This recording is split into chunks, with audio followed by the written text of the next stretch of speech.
Boys in the back. Boys What in the back. is good? We are back with another episode of The Boys in the Back on a beautiful, exciting June 11th here in New York City. It feels like so much is going on. I got the Knicks jacket on. Massive comeback win last night. The city behind us is on fire. World Cup starts in 2 hours. We got UFC White House on Sunday. The energy's high. It's a beautiful summer day as well. It feels like school is letting out. Like there's a different feeling in the air today. It feels special. Either way, I am one-third of the boys in the back. Connor Burks joined alongside me as always. Cleveland Rick. No, I'm not taking that. I'm not. San Antonio Rick. That either. Definitely not that. No, that is Mr. New York Rick. School is quite literally letting out very shortly. Kids are actually getting out of school, but it's just like, man, you walk around with, I'm not a Knicks fan. I'm just supporting because of the city. You walk around and it's like the vibes are high. People are like, yeah, go Knicks. You're like, yeah, man, yeah. There was an inflection point yesterday. There was a moment there in the middle of the game where the vibes could have been in the fucking gutter, and then the vibes are all the way up. Hey, but you had to go that low to get that as high as they are now. We'll talk about that more in just a quick moment because a member of the team was there. But before we get into all of that, I do want to let you know that this episode of The Boys in the Back, we are back. Reads, baby. It is sponsored by Kalshi, the largest prediction market in the United States. Here's what makes Kalshi different. You're not playing against the house. Kalshi is peer-to-peer trading. You buy yes or you buy a no contract on whether something will happen, and you're trading directly against other users. Think of it like buying or selling a stock. The line isn't set by some algorithm working against you. Public opinion sets the price. Kalshi is CFTC approved, federally regulated, which is why it's available all across the country, including California and Texas. Download the Kalshi app right now and use code BITB. That's right, BITB. Look at that. This is what happens when you follow that QR code, when you go on the website, when you go on the app. They let you know BITB sent you $10 on Kalshi. So use that code BITB to get $10 when you trade $10 on Kalshi. That is Kalshi. Kalshi, trade what's next. Do we have the map from that Knicks game last night? Yeah, I'd love to take a look at that graph. Do we have that? Look at that.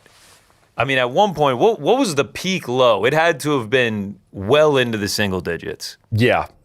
What's interesting is you can see the people trading during the comeback, right? Because you see the slope for the orange line of the Knicks kind of just going up and up and up and up.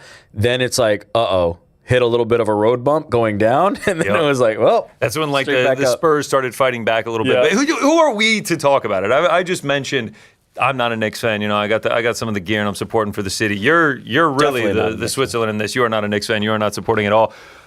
A member of the team, On Air Jordan, was in the arena, and we are also joined now by resident diehard, host of this program, Ariel Helwani. I feel like it should just go 2 bucks to you guys, and you guys just you share your commiserations and congratulations. All of a sudden, I can't hear you guys. I heard you guys, and I don't hear you guys. What happened, Frankie? What happened? It's not the time for these types of shenanigans. Guys, can you hear me? Can you guys hear me? Yeah, we hear you.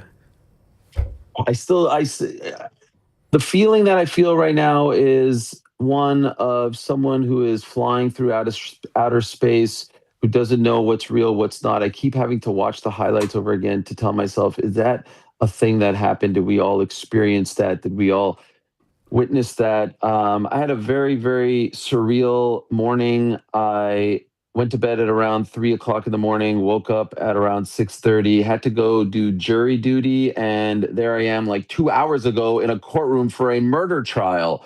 What is going on? But the New York Knicks won. And I honestly I'm not here to talk smack. I'm not here to like say anything. I don't even know how to react to that because guys, there's like 2 things at play here. There's 2 things at play. Number one, they just pulled off the greatest comeback in the history of the NBA Finals. And number 2, they're a win away from winning. Like one of those on its own, if they would have had a great, crazy comeback in February against Memphis, I'd be going crazy. That's one thing. The crazy comeback and they're a win away, it's just a lot to process right now. I need to ask on air Jordan. We text a little bit, but what was it like? Tell us what it was like on air Jordan there in the morning, lamenting the fact, was it too much? Was it too much? I would have paid $1 million knowing how it ended up to be in that building. What was it like, Jordan? Tell I us honestly everything. don't think I paid enough. I don't think I paid enough. Like the cost was too low for what happened. I mean, at halftime, I turned to my wife and I said, I think we're paying like 200 points or $200 per point they're down. But once it turned around, man, it's indescribable. It really was. Look at the squad. Hard out of the chest. Can't feel the legs. Hands shaking. No one left their seat for like 15 minutes once the game ended. I mean, this is my friend. Someone peed their pants. Like, There's Jordan. no, There's that's my Jordan. wife He who can't wrote that believe she it. peed her pants. He cannot believe it. Jordan, I have to say, there was one point I looked at my roommate when it was like, when it was high 20s in the third quarter, and I was like, I feel so bad for Jordan and Jill right now. I feel so bad. Like, I went to the bathroom at some point in the third quarter early on, and you're just walking up the stairs, and you see everyone's face, and everyone's just looking like, because they're all there, and they also paid an insane amount of money to be in the building as well. And like, we know how it turned out. It was like a boat race from I blinked and the Spurs were already up double digits. I'm like, how did this happen? And they just ran away with it from there. I was like, I could not feel worse for Jordan. And then when it ended, my first thought was, oh my God, I cannot believe Jordan was there. Yeah, no, the number one shout out has to go to my wife. Like, Mrs. On Air, like, without her, I honestly would have been like, I don't know, this is a lot of money, feels fiscally irresponsible. And she's like, nah, F it. We're going. We're spending as much money, and the Knicks are going to win in 5. Now, let me ask you a few questions. Number one, were you in your seat when Wu-Tang Clan came out? I only left my seat at like 7:45 to go get dinner, and then again to go to the bathroom at a TV timeout, and that was the only time I left. We watched Wu-Tang. They said Knicks in 5. No one really even made a noise. No one really believed it at that point, and then, Wu-Tang saved us. Danhausen saved us. Everyone saved who us. else? Okay, everyone saved us. Wu-Tang was unbelievable. As I said, that was the right call. Cardi B was not the right call. And let's not talk about all the other shenanigans on Monday.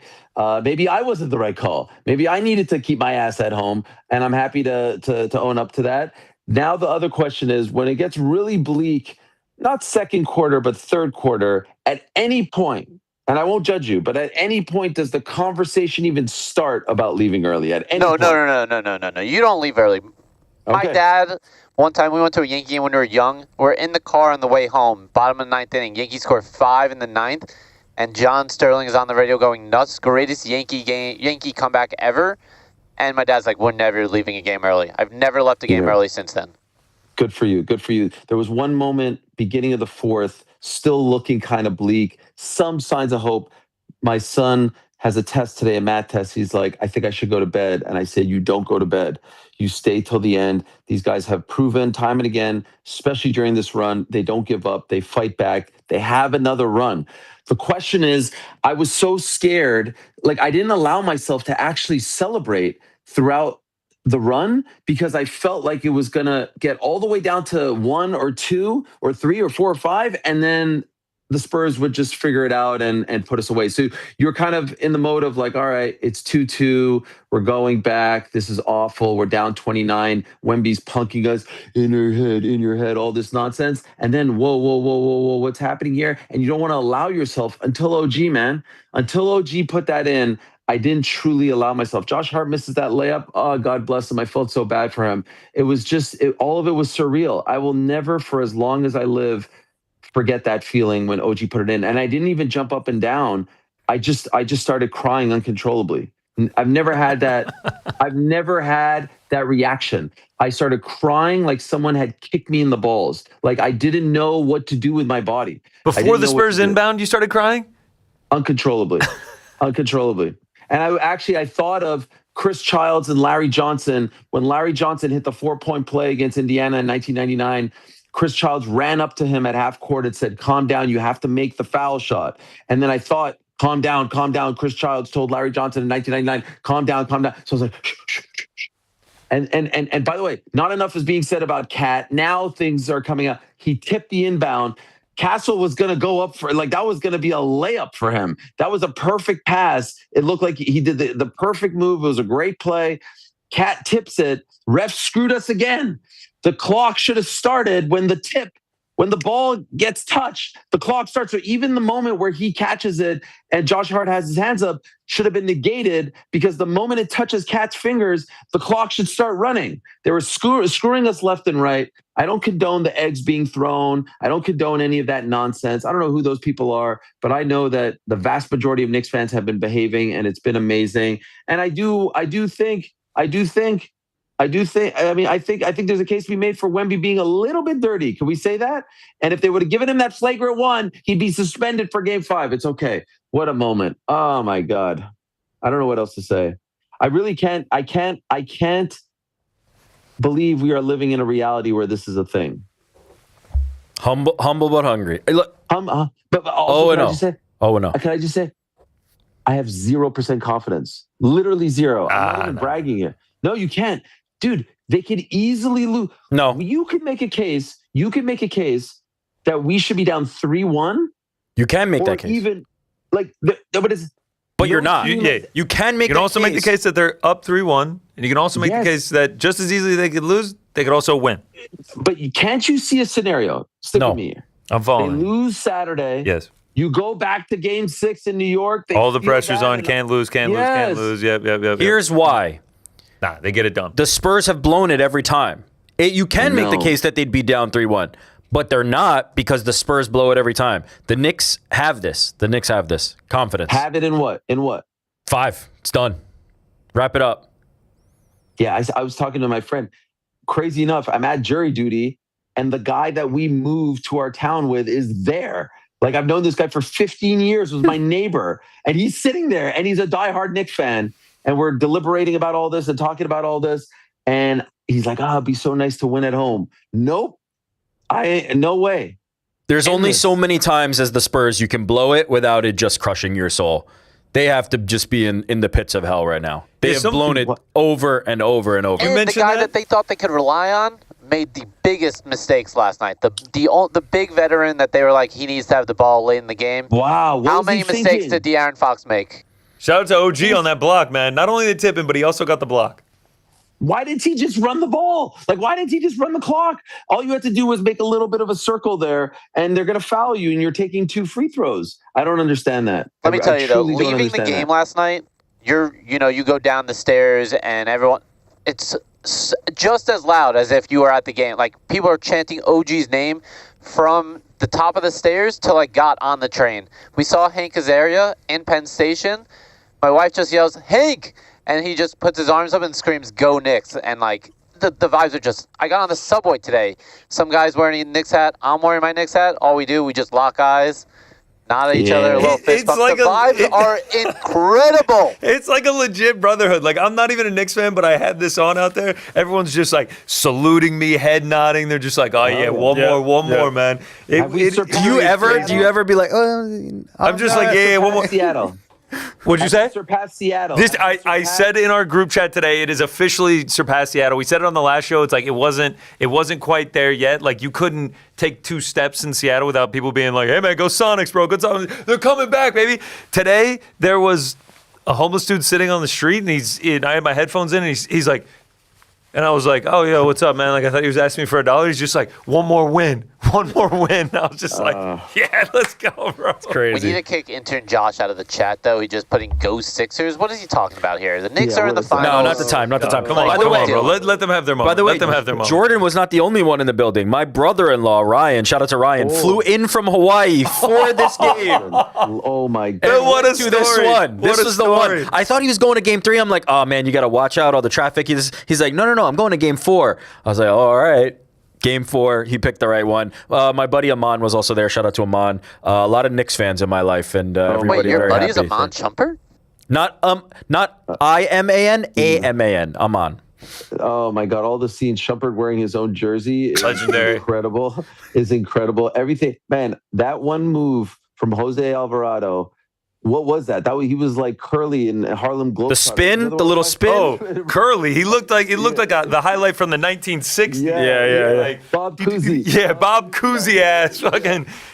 when he did that, I was like, what is happening? There's kids forever and ever that I'm going to try to do it later. Like, what was that against Champagne? It was just the beauty of a run like this, which I've never truly experienced, obviously, with a good ending, is like these cult heroes are born, right? Yes. Forever talk about Alvarado. We will forever talk about Shamit. You'll be at a barbecue. Remember Alvarado in Game 4 having the cojones to take a 3-pointer and swish it? Like, these guys will be out of our lives at some point, and we'll forever speak about them with such happiness. And I've seen so many friends and so many like colleagues get that, and I can't believe we're living that now. And they're just such a likable team, and they've given us so much great memories and moments and emotions and feelings. I'll never forget. I'm hugging my kids yesterday, and I'm crying. They're like, "It's gonna be okay, Dad. It's gonna be okay." I'm like, "You don't understand. It's not okay. It doesn't happen to us. It never happens to us." I can't get enough of the content. The content's amazing. Everyone's amazing. But haven't you seen enough this year to think it does happen to you? If you've never seen your team win, I get it. I get it, dude. I get it. No, I don't get this. it. The Knicks are magic this year. Yeah, they are a team blessed by God this year. You're waiting for the other shoe to drop. Always No, with this team. not this year. No, not this year. I'm with you. No. You haven't seen the team Just win. keep the foot on the neck. Keep the gas pedal pressed down. I'm with you. Nobody's saying to relent. All I'm saying is we've seen enough of the magic. It's foretold. It is foretold. We will do that when it's over and we're at the parade. We will puff our chest out like that. You can't puff your chest out. It is foretold. Let's get to a parade and then we can celebrate. I agree with you guys. I don't want to jinx anything, but I think last night after Cat hit that 3, it just felt like it was inevitable. Like it felt like the win was going to happen. And I didn't feel that way. There were waves. When Josh Hart missed the layup, I was like, they're dead. When Hart missed the layup, they're fucking dead. I also think there's so much beauty too in Brunson not hitting the game winner and having it be OG and Alvarado who won that game. I think there's so much beauty in letting those role players just absolutely shine in that moment. Oh, the role players is the best part. You're so right, Helwani. When the guys you fall in love with on part of it. I can see it now in like 2051. It's a regular season game, and they're doing the celebrity cam, and then at the end of it, they just show OG Anunoby, massive crowd pop. He's just like, "Yeah, what's up, everybody?" I feel like I've been watching OG's career. Obviously, he was on the Raptors, and he had a great run there, and he's a part of that championship team. He doesn't play in the playoffs. He was injured. But I'll never – do you guys remember when he hit that buzzer beater against the Celtics in the bubble, that corner one, and he has no reaction? No reaction whatsoever. It was an insane, like, catch and shoot with maybe 0.8 seconds left, like an absurd shot, second round bubble 2020. And even him yesterday at the presser – everyone's like, "How are you feeling after doing that?" He's like, "Oh, it's pretty cool. You know, everyone's excited." He's just a unique cat. So for him, of all people, to do it, did you see that one vantage point? Shout out to Kirk Herbstreit. God bless him. I don't know how you could be standing courtside, and decide to film. Like, there's a million different cameras and angles, and you feel like you have to watch this through your cell phone. But I'm thankful because we have this amazing vantage point. He's standing next to Mark Shapiro, who's wearing the Jalen Brunson McDonald's All-American t-shirt, which is just surreal in its own right, like our worlds colliding here. And did you see that video where OG inbounds and he just soars like an eagle? He soars like an eagle. And what's the percentage of soaring and not catching the ball and putting it in, but just having to tip it? That could have easily hit the back rim. Like, even talking about this now. Oh yeah, and bro, he doesn't he didn't get like a great grasp on it, man. Like, he really did just like kind of slap at it. More and more, I think my point is being proven that this is. I am with them though. I agree with you. Let him get the banner first. It's great. Just gotta let it see go through the hoop. Highlight of my night, and then I want to leave you guys because I know there's a lot of MMA talk. Yeah. And I'm sure all the losers in the chat, just let us just have this. Everyone goes to bed. I sat on my couch. I got up at around 2:15. I could not move. You're scrolling. You're scrolling, yeah? Scrolling, but it was the greatest. Like. Oh, yes, dude. I'm not even a Knicks fan. I'm like. But the greatest is I get a FaceTime from our dear friend Action Bronson. Oh, legend. And I press accept, whatever that green button is. He looks at me. We don't say a thing. And I see his face all wet. I see the tears. And he's in his car and he's like, biblical, religious. We probably said 5 words. Love you, man. We were on FaceTime for maybe 4 minutes, and we were like that. I don't know what to say about all of it. God bless the New York Knicks. I just hope and pray we could do this. One more. White House card. Summer of our lives. The World Cup starts in an hour and a half.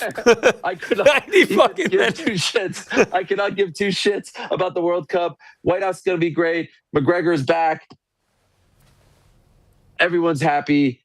We're going to go to the parade. What are we going to do? Are we going to go to the parade? We're going to talk about that later. I love you all. OG Anunoby. It's like, I can't get ahead of myself. We going to the parade? Peace, brother. He's invited for Shabbat dinner. Love you. Peace, man. Bye. Congrats. Oh man, yeah. Last night I was crazy. Dude. I was going apeshit watching. Crazy, yeah, it crazy. was absolutely crazy. Jordan, it is. If they finish this thing off, you're forever going to be able to say, "Yeah, I was at the game 4. I was at the OG game. I was at the OG game." I know it's like it really is hard to put into words how I was feeling in that moment. Like, just so much going on. It is magic. It is the magic of sports. It is the greatest single event I've ever been to in my life. It's the culmination of a 53-year drought in combination with just all the errors that they've made over the years. And then you get the comeback like that in MSG. It was magic, man. It was magic. He does mention a good point about the parade. Like if they were to close out on Saturday. Well, that's what I'm saying. Would it be on talking Monday? about parades. Like we have to do a show on Monday. It's like we don't want to get ahead of ourselves. What about that parade, though? We have to do Game 5, Saturday. We'll see you there, and then we'll go from there. All right, we mentioned the World Cup. I'm officially switching over to White House and World Cup talk. We got the USA on. Let's go. 2 hours, we get the World Cup starting here in the beautiful US of A. All of North America, Mexico and Canada as well. So shout out. All right, that was fun. Knicks talk, 20 minutes. Deal with it. City's on fire. If you're not here, I get that you don't get it. But, man, City is on absolute fire. Let's get into some MMA talk. Yes. New York Times. Yep. Released an article this morning by Michael S. Schmidt talking about Conor McGregor and his use of banned drugs, a tale of banned drugs, and a famous doctor, obviously that referring to Neil Elatrosh. Here's a few pieces from that article that I wanted to read. McGregor has never been tied directly to the substances, but a New York Times investigation reveals that he did take powerful banned drugs, according to 2 people with direct knowledge of the matter, and he did so with the support of one of the most prominent sports doctors in the world, according to the doctor himself. McGregor then engaged in an active effort to evade scrutiny from anti-doping officials, the 2 people said. They spoke on the condition of anonymity because they did not want to be identified discussing matters that were supposed to remain confidential. Okay, so I just want to pause here to say we're kind of going to like dissect this article, right? We're going to go through it.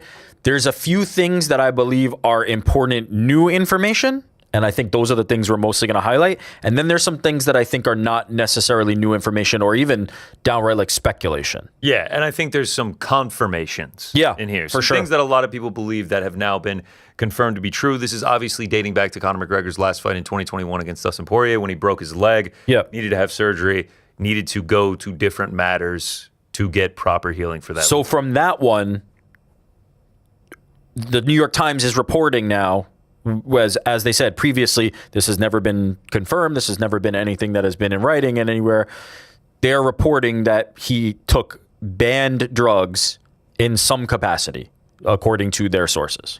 They talk about the doctor, Neil Elatrosh, who has seen an incredible amount of high-level athletes, Shohei Ohtani, Tom Brady. Here is what he says was intended for McGregor's treatment. Elatrosh said that after McGregor saw a specialist, he wrote a letter supporting McGregor's application for a special exemption that would have allowed him to use performance-enhancing drugs without facing a penalty. Officials overseeing the UFC's drug testing program believe that in seeking the exemption, McGregor, with the imprimatur of Elatrosh, was trying to exploit a loophole to use banned drugs, the 2 people said. It was the beginning of a split between the UFC and the United States anti-doping agency known as USADA, the entity that was overseeing the UFC's drug testing program. The exemption was never granted. McGregor quietly withdrew from the UFC's anti-doping program, which meant he was no longer subject to drug testing. The speculation about McGregor peaked during this period, part of a 2-year span during which he was not tested. And if you've been following the sport, if you've been following this show, like there were always mentions of this. He's out of the pool, people talking about it, Dana talking about it, the UFC having to react to this. Like, what is going on with him? Why did he pull out of it? Yeah, and it was a topic at the time, and there was a lot of speculation that I think kind of landed in the territory where we are today, right? According to the reports, where people were speculating that there's really only one reason to get out of the pool if you intend to be a fighter. And so that was the speculation. The speculation also being combined with whenever he posted, he looked fucking huge. Yeah. Like, he looked gigantic. I'll never forget when he was doing Tough with Michael Chandler. He was just like, we're going to do it at 185. Like, he looked absolutely giant. So yeah. He's pulling from the testing pool. He is looking huge. He's recovering from the leg injury. Everything like that is going on. Adi Attar, his longtime manager, responds to these allegations in this article, saying, in a written response to the Times question, McGregor's manager, Adi Attar, did not say whether McGregor had used performance-enhancing drugs. He said that even with surgery, there was a real risk Conor might not walk again. A high likelihood he would face numerous lifelong side effects that would limit his mobility and serious doubts he would ever return to the octagon.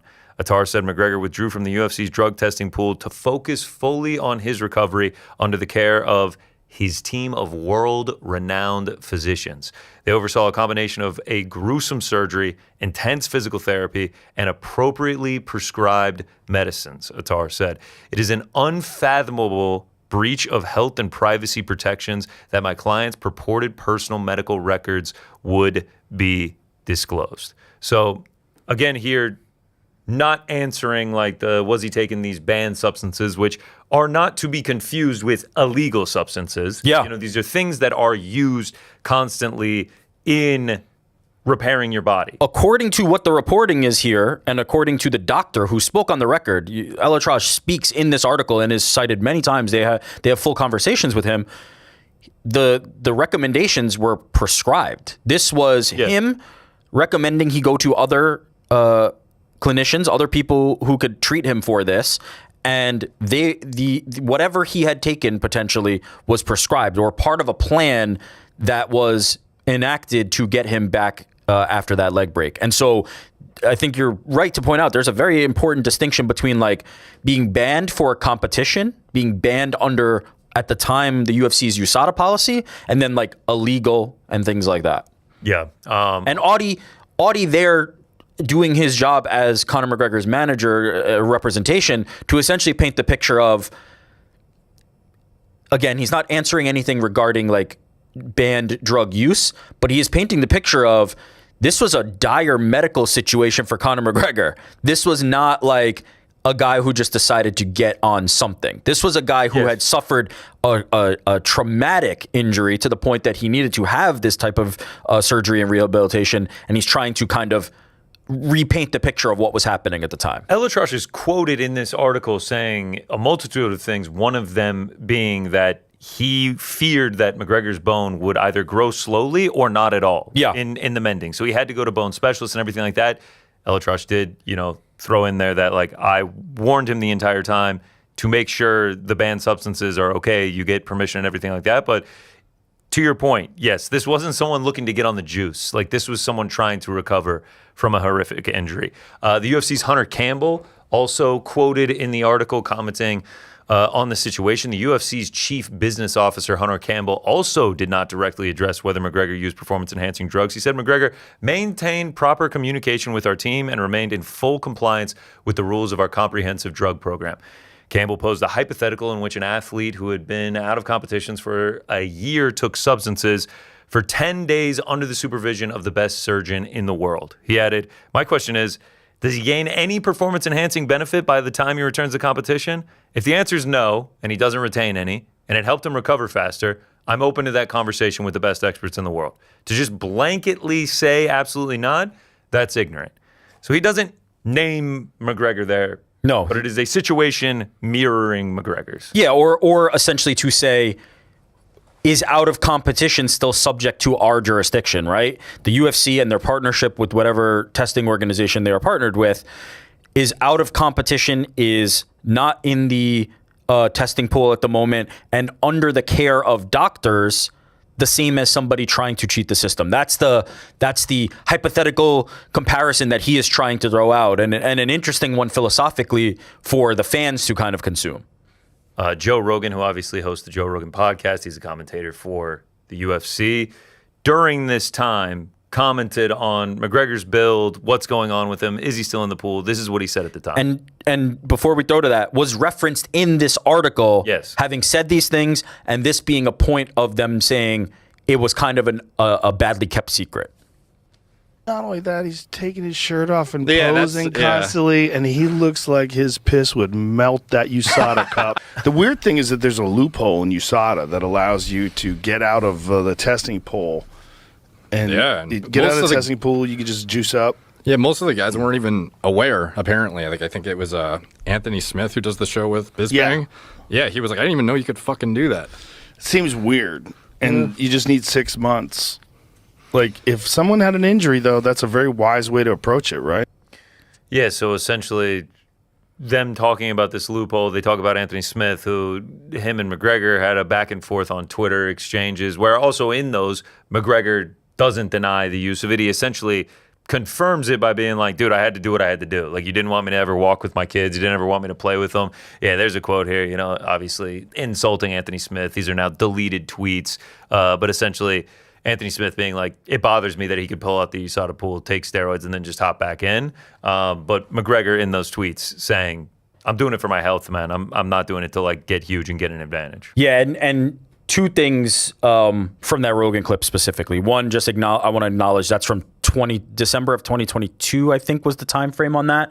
And so this is quite an old clip, but at the time, this is kind of what was happening with Conor McGregor. The other thing I want to acknowledge is I'm not 100% sure that Rogan framed that properly in terms of like, there's like a loophole. It's not really a loophole. It's you're either in the testing pool or you're not. We have seen fighters withdraw themselves in the testing pool and then re-enter the testing pool.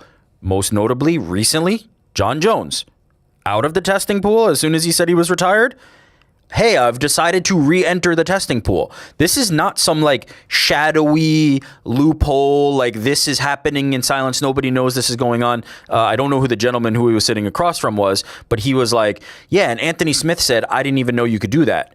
The reason Anthony Smith wouldn't know you could do that is because Anthony Smith wants to continue to get fight offers while he's in the middle of his career, right? This is a time in 2022 where Anthony Smith is an active UFC fighter in competition who does not want to be out of the USADA testing pool. He couldn't just jump out of the USADA testing pool and then jump back in without that 6-month period. And he mentions that 6-month period because that's how long it takes for them to reestablish you in the testing pool. That's how long it takes for them to reestablish you as somebody who's able to compete for the UFC. And we had heard at many points in any kind of conversations about USADA where maybe they grant an exception to certain people fighting on short notice, right? If you're a new signee to the UFC, you get an exception where you can compete in the UFC without having been in for 6 months. But somebody like Anthony Smith or anybody else who was on the UFC roster, there really wasn't anything stopping them from withdrawing themselves from the USADA testing pool. The downside of that would be you're not going to be offered fights because you are not eligible to be competing. So I just want to say, like, this isn't some like Joe Rogan called it a loophole. Actually, there is no loophole. Not a loophole. It's not at all. Just USADA's standard of you have to test for 6 months. Now we're going to get into it in a second, but like some of the things that people have issue with and why this article was written is that McGregor got handed a suspension about coming back in, and then it was backdated to now his return and everything like that, and that's where it can get kind of cloudy on that. But in terms of you pull yourself out, whenever you re-enter, then you need to test for 6 months. 6 months. Yeah, the manipulation of the timeline, as you're pointing out, that's the kind of part where people might be able to point fingers and find holes and things like that. But the actual process, the actual like, you can withdraw from the testing pool and you can re-enter the testing pool. I don't think that was very confusing at all for anybody.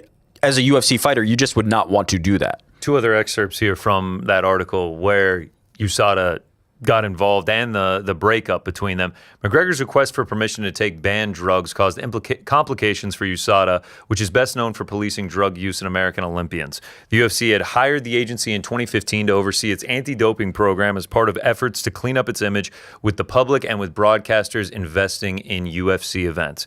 USADA declined to answer questions about McGregor and Elatrash. It then continued with essentially the breakup between the UFC and USADA. It says, during the next year, tensions between the UFC and USADA grew. White the UFC chief repeatedly hinted that McGregor would soon be ready to fight. In July 2023, he said he expected him to return by the end of the year. The next month, a mixed martial arts veteran, Michael Chandler, said he wanted to fight McGregor within that time period. But under USADA rules, fighters had to be back in the testing pool for 6 months before they were allowed to fight. This provided enough time for the agency to ensure that a fighter was not taking drugs before a bout. It also meant that there wasn't enough time for McGregor to rejoin the testing pool and fight before year's end.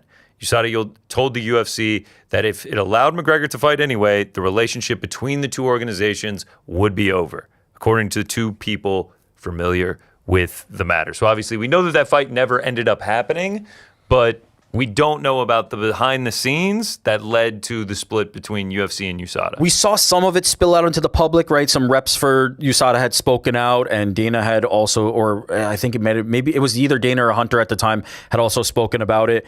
I think there's a reality where USADA had maybe run its course anyway, right? That it wasn't like this McGregor thing was clearly a flashbulb moment where, as they say, as the New York Times is reporting, there was some hard conversations to be had, right? Can we avoid this 6-month thing, or do we need to have it enacted?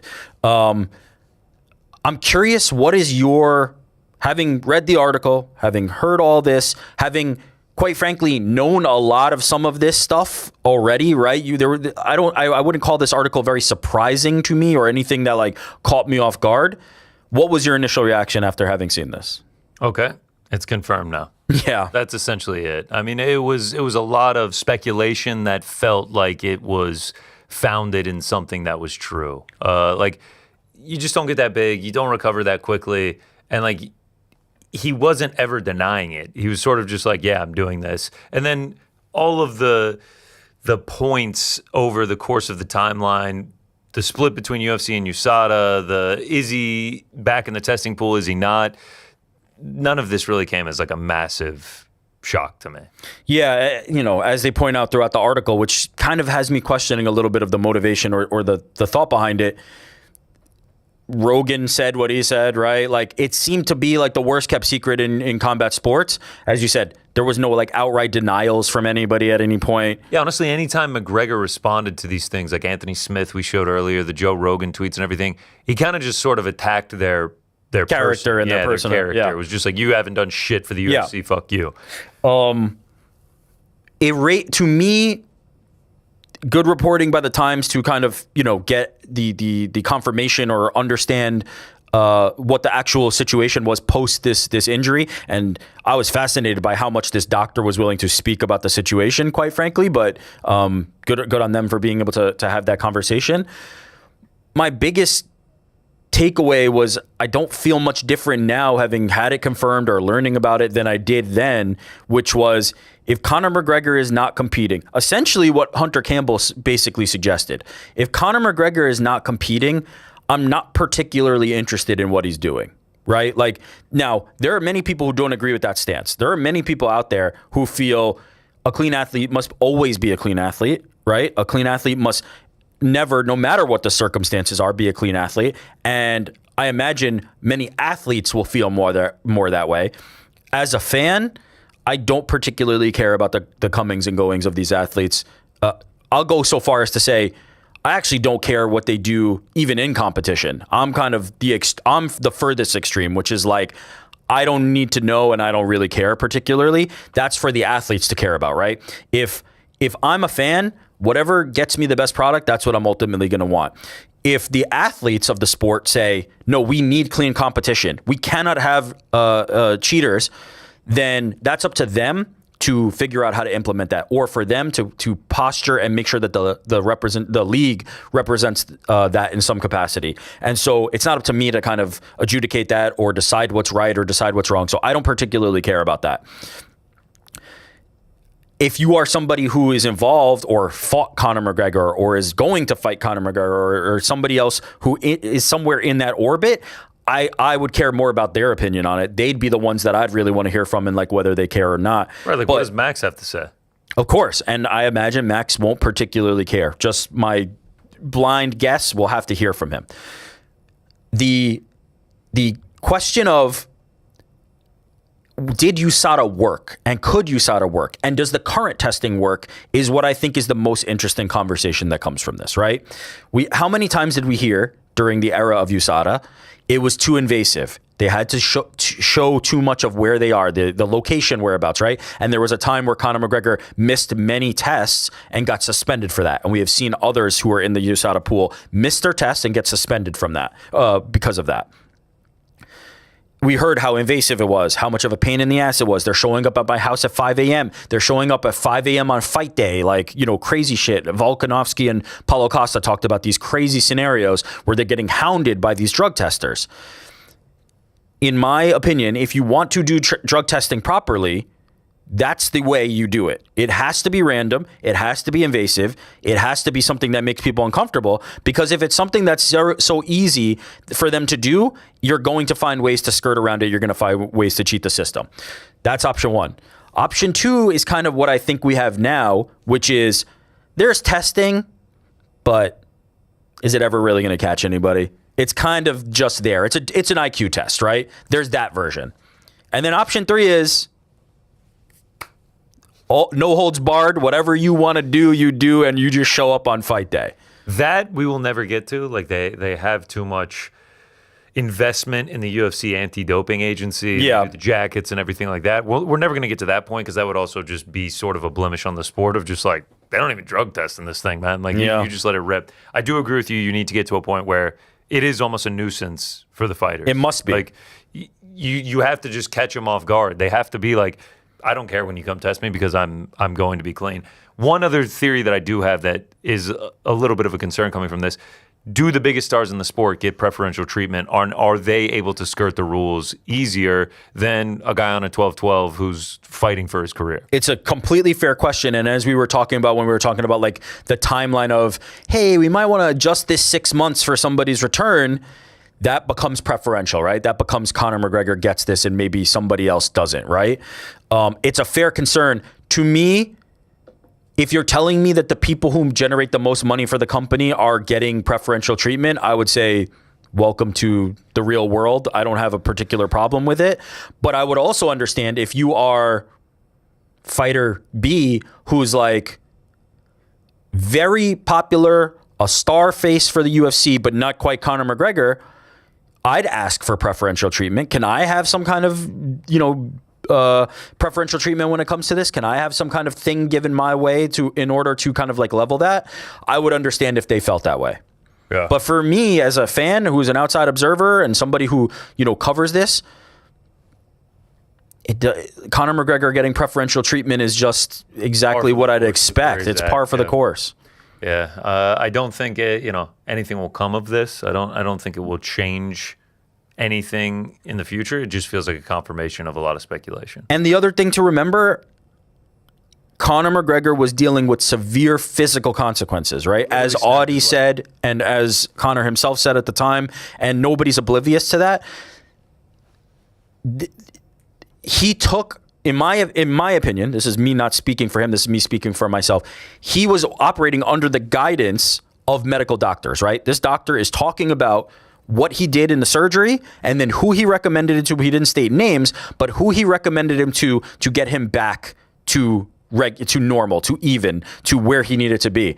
And so even in the quotes we had up there regarding USADA, it sounds like there was a process of, hey, we are taking these drugs and we want to figure out how to best do this testing pool thing. It doesn't sound like it was like a secret. It doesn't sound like it was hidden in any capacity. And so again, that speaks more to like what you're talking about, the UFC's role in this, preferential treatment, all those things, not necessarily McGregor being, the source of the ire in terms of that. But again, I find it very hard to get super outraged over this, if I'm being honest. The only people who I think could have a very, very legitimate gripe are the fighters, and particularly any fighter who is like, I'm clean, so you have to be. That fighter, I would totally understand if they did, but this didn't shock me in any capacity. Regardless, Good reporting by Michael S. Schmidt for the New York Times. A comprehensive look at what happened and a very telling tale for someone that isn't familiar with what happened over the last 5 years since the last time McGregor fought. Let's go to this weekend, the White House, UFC. First time a sporting event on the White House lawn. I mean, I don't even know what other sporting events you have. No, that's not true. We keep saying that. They've had boxing. Or that might have been inside the White House, but yeah, there was boxing at the White House before. They did boxing at the White House? Yeah. When? I think it was Teddy Roosevelt era, yeah. That guy's a savage. Either way, something that we've talked about lately a lot in the UFC, press conferences, everything like that, Sean Strickland versus Khamzat Chimaev fight week, is anyone crossing the line? We actually had a fighter in the main event and a fighter in the co-main event say that their opponent or another fighter on the card had crossed the line with their shit talking. Does this come as a shock to you? Do you think they crossed the line? I feel like we've recently been confronted with the idea, like, is there a line? Is there a line that can be crossed? I know Ariel has really been like solid on the idea that there is a line, and it's like religion, family, those types of things. The hot button things that you would expect. I think I'm more in the camp of all's fair in love and war. Like I feel like I don't necessarily have a line. War part. And this being the war part. All right, let's go over it. Let's start first with the main event. Ilia Topuria taking on Justin Gaethje. For the last week and a half, they have been jawing back and forth on Twitter and media outlets, every different way that they can get off and talk shit. Do we have this video? This is a quote from Justin Gaethje's dad. I think we have the actual video of Justin's dad saying this about Ilia Topuria. He didn't come up here to a place to where it's just a bunch of people. He came up here to a family. And that's what Onyx is. That whole group that's there, it's just one big old family. And it just keeps growing and growing and getting bigger and bigger and funner. This is the biggest fight of his life. But I mean, we've said that 3 or 4 other times. So he's fighting another little short guy, and he's done really well against Chandler and Fazeev and a few of the others. And I just see the same thing happening for this fight. I mean, this is what we trained for. This is what he's put his whole life into since he was 4 years old, and I'm excited and ready for it to happen. Yep. So yeah, Justin Gaethje's dad being the one that stoked the flames here. Sparked this whole thing. With this one. He's got the Bud Light in his hand. Shout out. Ilia Topuria takes to Twitter in a response to that, saying, "Father's hope, champions know. I've heard this story before. Bigger men, stronger men, better men. Men who said, I was just a small guy who was about to get a lesson in humility. They all learned the truth the same way. Your son already knows who I am. On June 14th, you will too. 18-0, Papa," with the rose emoji. He's a cold motherfucker. Is he writing these? I don't know, but it's cold as shit. Yeah. If it comes to fruition, it absolutely is cold. He actually says 18-0 so much that I find myself thinking he's 18-0, and then I go on his Tapology and he's 17-0. You're like, oh, 17-0. Like, he's not 18-0. We will find that out on Sunday whether or not he will achieve 18-0 status. Justin Gaethje then gets involved. They have a bit of a back and forth on Twitter. Topuria once again going at him. Justin crossed the line. This is in reference to Justin Gaethje saying, I would have left Topuria too, talking about his ex-wife. Topuria says, Justin crossed the line. What happened between my ex-wife and me is our business. We may no longer be together, but she's the mother of my daughter. To everyone insulting her, speaking about things they know nothing about, show some respect. You don't have to respect our relationship, but respecting someone's mother should be one of the most basic codes in life. Be better. Justin responds, you're proving my point. Insufferable little bitch boy. Never said a thing about your wife. You want to speak words to my father, then act like I crossed some line. We already fighting, buddy. Fair point by Justin there a little bit. Well, he did bring up I would leave the we're already fighting part. Yeah, we are already fighting. That is very true by him. Topuria quote tweets that and says, you should have kept your father out of this. He was the one calling me a short guy and saying you'd smash me, all while holding a beer in his hand. Then you started talking about my divorce and telling the world you wouldn't want to be my roommate. Idiot. First, we're fighting, not dating. Second, I'm not looking for a roommate. When I put you to sleep and you're lying there next to the rose, I'll look at your father and ask him one simple question. Who's the short one now? I'm going to break you, Justin. Second, I'm not looking for a roommate. I don't need one. Don't need a roommate. I'm actually good on that. I can pay the rent myself. I don't think we have this one, but I do recall, like, I think they spoke to Justin Gaethje, and Justin Gaethje was like, no, I wasn't saying anything bad about his ex-wife. I was saying I agree with her. Like, he's insufferable. That I would have left his ass. I would have left his ass too. So they obviously have been talking shit. They've been going back and forth. And then Justin Gaethje said this at like a media day presser during this week, which led to more Ilya making fun in this video about his dad being his father. Your dad bothered you and kind of took this down a different path. I mean, ultimately, no matter what his dad would ever say about me, I would never speak directly to him. That's not my place. And if I was to expect his dad to be anything but, behind him and supporting him, then I would be a fool. My dad is my father. I mean, he makes it fair play. It's fair play to Justin there. Like, yeah. If Toporia's dad insulted him, he would be like, yeah, I mean, of course you're going to support your son. Yeah. What else do you expect? But it was that last line, my dad is my father, which led to Ilya Topuria saying this. About the divorce, then he said that he was joking. Whoever, I don't care. Honestly, you can take anything personal from my idiot. He's an idiot. My father is my dad. That's all.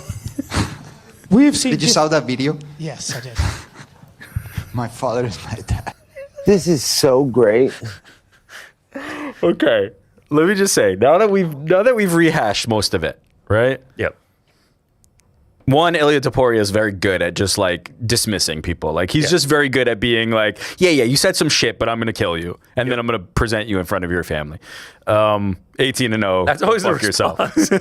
Whatever you say to him, he's just like, yeah, I actually don't give a fuck because I'm going to put you to sleep. Yeah, in front of everybody you love, and it's gonna be bad. And I'm gonna humiliate you when you do. Yeah. Like even Charles Oliveira, he's like, Charles, man, I love you. I'm sorry that this has to happen. You're going to go out cold. You're going to lose consciousness in front of 18,000 people and millions watching across the world. I do like you a lot. I love you dearly. Bad things are going to happen to you, but I love you. He's very good with this.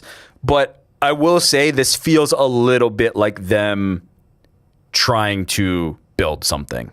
I don't think Justin Gaethje really cares what Ilya Topuria says. And I really don't think Ilya Topuria thinks that Justin Gaethje was like picking at his divorce too much. Like it feels like they're smartly honing in on these things being said, suffering through camp, probably don't like each other anyway. And when I say don't like each other, I'm thinking like, I just want to punch that guy's face in.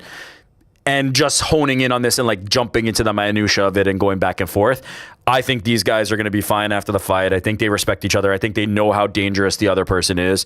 And this doesn't feel like true like animosity to me. I think the press conference is how Ilya actually feels. Where he's just like, he said some shit about my divorce. Whatever. Who cares? I don't care. This guy's an idiot. What an idiot. Whatever. Yeah, like he's an idiot.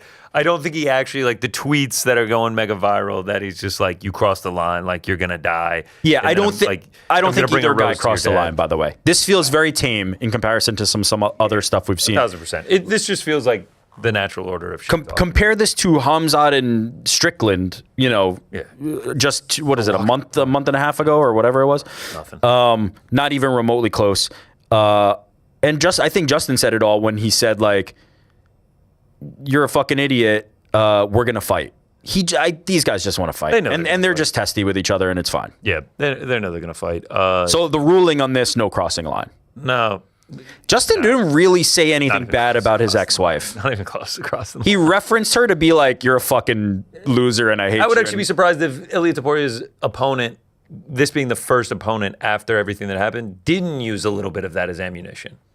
Yeah, I mean, they're fighting each other. If you really did dig on that, if you really did go that route, that could be something that would cross the line. He didn't even dig. He wasn't in. No, Justin did not. Justin did not. Like, yeah, I'd fucking leave that. No, Justin did not, in my opinion. Let's go to the co-main event, but we're actually only going to take one of the fighters in the co-main event, Alex Pereira, because he's not beefing with Cyril Gane. He is beefing with fellow heavyweight Josh Hokett, who is also fighting on the card. This one actually spans even longer than the Topuria and Gaethje one. This one starts at the White House pre-press conference that happened here across the river in Newark back in early May. It started with Hokett essentially acting out at the press conference, calling out people's moms. Here's how it started. Hey, you have your boyfriend speaking for you? Tá deixando o Ilha falar por você, é isso?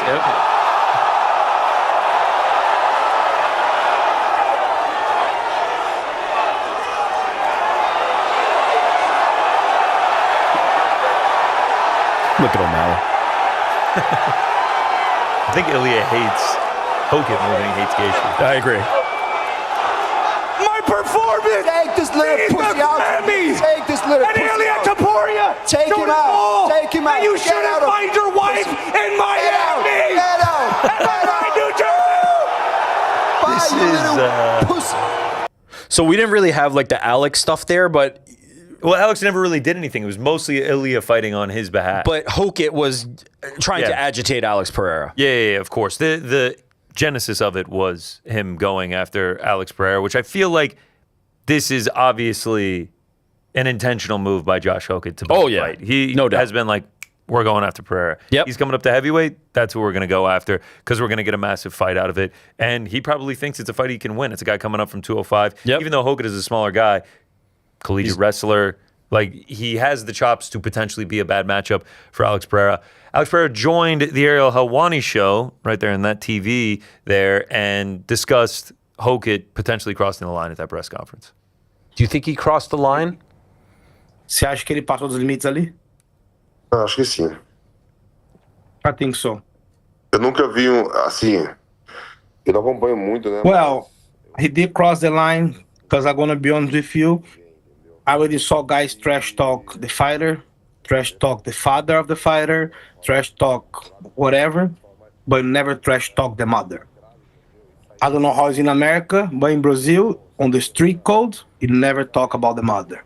When we're kids growing up, kids are talking to each other, like fighting this and that, until we talk about the mother. And then even their friends go, yo, yo, yo, he just talk about your mom. And then that's like the last thing to happen in a fight, to start a fight.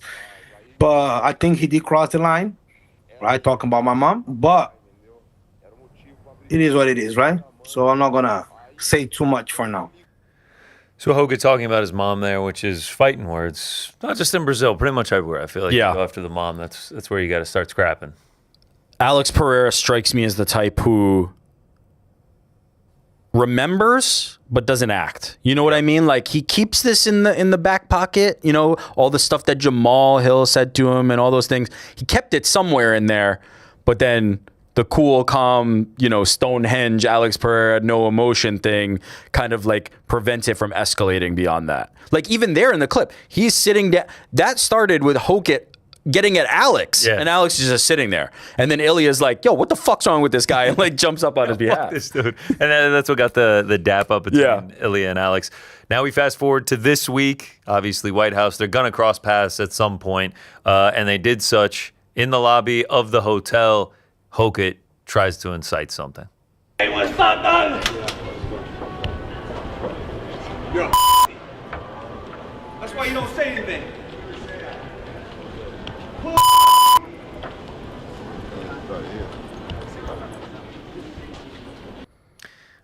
So Hokit there, obviously.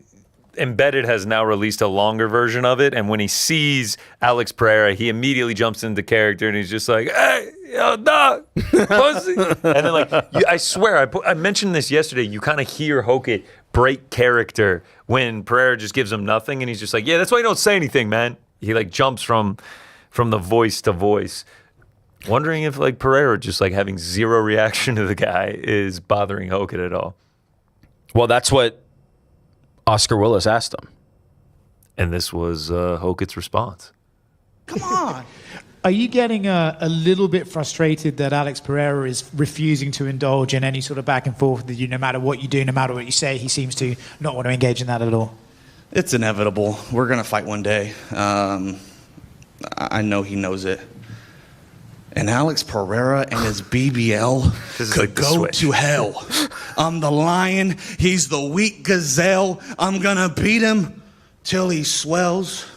I'm going to put his head in the microwave. It's going to give off a pizza smell. The Krusty Krab pizza is the pizza for you and me. SpongeBob fans, anybody? Yep. Come on, guys, come on, wake up. Such a fucking ridiculous answer. Like, he starts it out like, great question by Oscar Willis. Worded very well. You know, he's not indulging. Yeah. Like that. And then he's just like, listen, guys, it's inevitable. You know, we're gonna fight at heavyweight. And then like you see the flip, the promo switches right there, and he's just like starts up with the rhyming, and then we end with Krusty Krab pizza song. I don't know. I have zero frame of reference for this Krusty Krab pizza. Oh, I know Krusty Krab is SpongeBob. I don't know what this is. I don't know what he's talking about. Pizza, and then so if you were in the room, Krusty Krab. Wait, isn't that the on the nose thing? That's close, but pizza.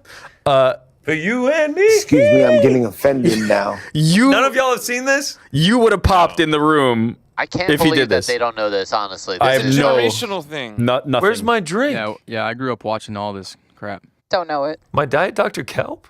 What? I love it. You didn't bring my Diet Dr. Kelp? SpongeBob, Mr. Krabs decides he wants to start selling pizzas, so Squidward and SpongeBob have to go deliver a pizza, and they get lost. It's like an all-time episode. And then so they get to the guy, and they forget the drink.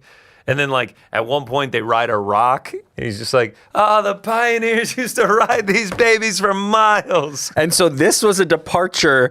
This was a lane worth going down from Alex Pereira's head in a microwave sells like pizza. This is the path forward. It is an all-time episode, and like people that were born around when I was born. He has to be. How old is Hoke? I would imagine like he's in that 93 baby range. That's fine. Like he's Josh Hoke DOB 28. 1997. So yeah, he's around that range. Like real ones know about the Krusty Krab pizza. All right, fair enough. Alex Pereira's head, Krusty Krab pizza. I think it's hilarious how multiple times in that presser he had a line like that and absolutely no one laughed. Yeah, I mean, or had no reaction. You're going to like a room of journalists that are like trying to be professional. Like you have to know what you're getting into. You gotta know what's going on. Yeah, Rick not having ball knowledge. You're getting cooked in the chat, bro. You're getting fucking cooked. SpongeBob is a blind spot for me. I got nothing. I got all nothing. time, man. That was my shit. That was my shit. He doesn't watch TV, guys. I also am not then I did. I was a cartoon guy, but I'm talking like this was Pokemon, Ren and Stimpy, Daria, Batman animated series. Like not Batman animated series. I'll give you comparing Ren and Stimpy to SpongeBob is coughing baby atomic bomb. No, Ren and Stimpy was the OG SpongeBob. Which one's still running right now? Yeah, but that's because there's a lot of people. Which one's the biggest money maker in Nickelodeon history? Ren and Stimpy got canceled because it was too edgy. It was too edgy. SpongeBob, Yeah, just sucked ass. SpongeBob, P plus Fat coming at you, is like the #1 consumed show consistently, month over month on Paramount next Plus. to Sean Hannity and Tucker Carlson. Goats. Well, they're not on Paramount Plus. Tonight, when I get home, Krusty Krab pizza episode getting fired up for sure. After Wheel of Fortune. After Wheel of Fortune. Speaking of Wheel of Fortune, tomorrow night, I believe, Action Bronson, Celebrity Wheel of Fortune. Oh, Tap that's in, bro. fun. Tap in. Oh! Exactly. Wait, while we're teasing for tomorrow night. Yeah. While we're doing promos, tonight. Yeah. Tonight, we are going to have a stream on Ariel Sure Helwani social channels. Yep. Anthony Smith is joining Ariel to break down the UFC White House card, and we're going to jump in on the back end as well. So check that out on Ariel's. Shall be there. Twitter, X, and Facebook. That will be tonight. All right, let's jump back to this rivalry. Hoke at Media Day saying they are going to fight. It is inevitable. Pereira asked about this. Here's his response. Bom, eu nem gostaria de falar dele. I try not even to think about it or entertain anything about him because, no reason for it. But we can't remove him out of the card on Sunday. He's already in there, so he's going to fight. But I've just heard some thing or two. I don't even know if he's going to be a part of this organization going forward. He's going to fight, but, I don't know. I've heard some things here or there that I don't even, maybe not even worth talking about it because I don't even know if he's going to be there. Can we talk about the translation? Fabio? Like, it's a really cool edit. Fabiano, also incredible edit. Shout out to Jack did that? Rick did that. Shout out to Rick for doing that. No. That was Josh. Shout out to Josh for doing that. Yeah, I'll take the credit. Thanks, guys. Wait, is it not you? You take that credit, John. No, it was me. It was me. That was unbelievable. Who did my the idea, Josh executed, tag team. Okay, all right. You don't need to steal this shine from him, Jordan. Yeah. That's what you do for interns. You take the credit, no? Who did the Pereira on Helwani one with Plino over Who's to check? Who's to check? Who is to check? That one was Rick.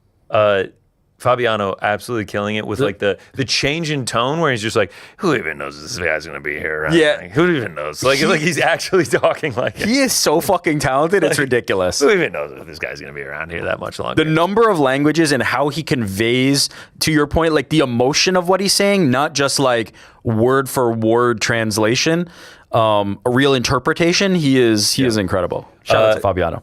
So Pereira saying Hogan's not going to be around that much longer. Josh Hogan did not take kindly to this. Goes to Twitter in response. Says, I gave the UFC the greatest fight of all time. Why would they cut me, you idiot? LOL. And then follows it up with, I think we had one more there, talking about Alex Pereira. He might actually be a simpleton. I just signed an 8-fight deal. So you can run, but you can't hide. I don't know what Alex was referring to there. Maybe somebody behind the scenes is kind of being like, this guy's not going to be around for much longer, but he took that as like more than just like this guy might lose and not be in the picture. You're saying the brass might not be a huge fan of Josh Hokett's antics? Potentially. Well, President Dana White had something to say about that. Josh Hokett, do you find it corny personally, or do you find it like, hey, this is entertaining? My thing at all, not even fucking remotely close to being my thing. You know it is my thing? The last fucking performance he put on. I love the not my fucking thing at all, not even close to my thing. It's so good. That might be the best encapsulation of how most people feel about Josh Hogan. Nobody has said it more succinctly than Dana White, which is, this is not my fucking thing at all. But if you watch that fight, you start to change your mind. Him comboing the Curtis Blades fight with the Krusty Krab pizza. He's your guy now? Not my guy. That's your guy? Not my guy at all. Not my guy at all. But he is winning me over a little bit. How do you, okay. He ain't getting cut, bro.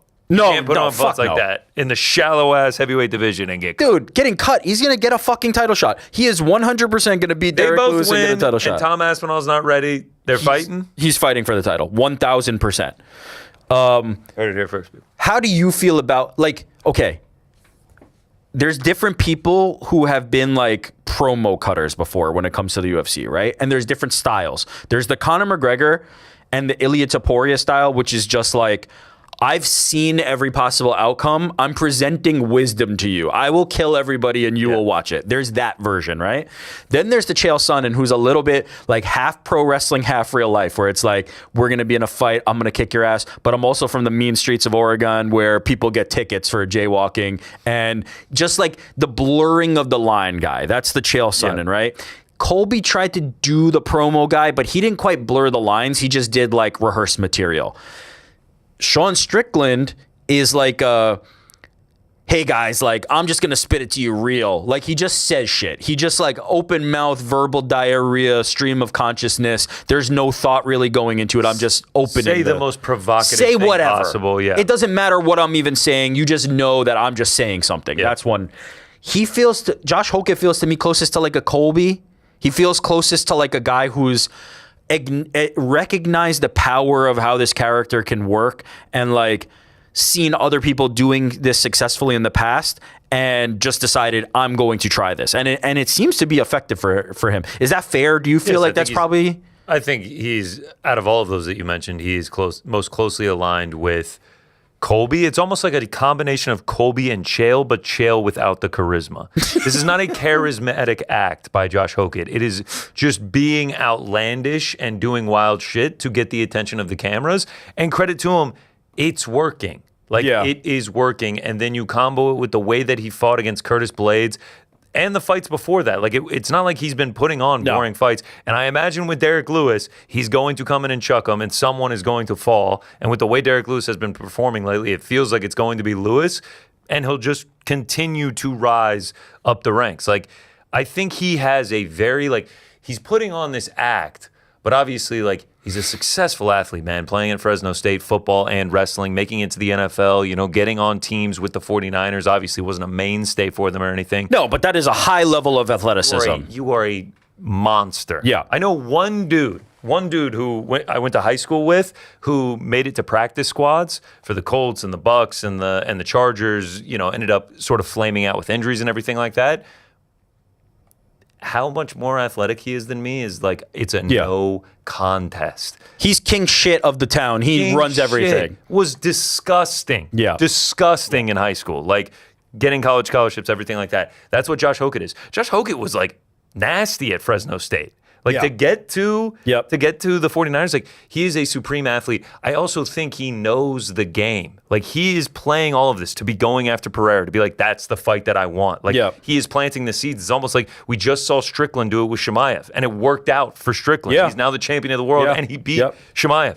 I think Hokett knows what he's doing, that he needs to be outlandish. He needs to be this character. He doesn't give a fuck what people think of him. He is going after the big dog in Alex Pereira, and he knows he needs to put on exciting fights. He knows he needs to have the antics in the octagon. I don't think he's going to go in there and be like, I need to wrestle Derek Lewis. Me getting a decision win is far more important than me styling on this guy. I think he has the wherewithal, he has the intelligence to go out there and be like, I need to put on an exciting fight. He knows it, and he's been very good at it. Returning to where we started with this, like the crossing the line, right? No. Is this crossing the line? No. Is it too obviously a gimmick? No. Do we think Alex Pereira is actually upset about this? I think he's annoying Alex Pereira. I'll say I think he is too, and I also think strategically, as you said, he's very smart. When whatever the next offer that comes to Alex Pereira is, if that name says Josh Hokett, I think Alex Pereira is going to be pretty motivated to sign it. I think Alex Pereira is going to be like, "Fuck yeah, that's a test I want to have because I want to punish him." The other thing that we know is Alex Pereira, when speaking to Ariel, from that same interview we played a little clip of earlier, he said if he wins this fight, he wants to turn around quick, right? We still have not heard anything about Tom Aspinall's timeline. We know nothing about it at the moment. But we know that Josh Hokett's willing to fight quick. We know that Josh Hokett, when was April. So he fought in April, and he's turning around right to do this White House card. We know that Josh Hokett's willing to do that. So it would not shock me at all if the next fight is Alex Pereira versus Josh Hokett if both of them win. Not even a little bit. What a win for this guy. That like if he could get it in September, that would mean it was a year since he made his Dana White Contender Series debut, and then he's fighting for interim, vacant, whatever heavyweight title. It'd be unbelievable. I mean, he's laying out a blueprint, and like when he got kicked out of that press conference, like when they started like circling him, he almost got more fired up because he walked off that stage and was like, perfect. Yeah, his team. There's that guy who's always with him. I don't know if he's a coach. I don't know if he's some sort of manager or something. Those two understand what they're able to do right now. They are playing it right. Now, as we've said, as many have said, whether that stuff is funny to them, to everybody, or works for everybody, that's a taste thing. That's you either like it or you don't. But the success of it, the effectiveness of what he's doing in terms of putting himself in the spotlight, putting himself into an opportunity. I've seen Josh Hokett, as much Josh Hokett content as Alex and Ilya content combined this week already. It's been much more Josh Hokett, and he stole the show at the Strickland versus Chimaev thing too. That was the card he fought on, right? Yeah.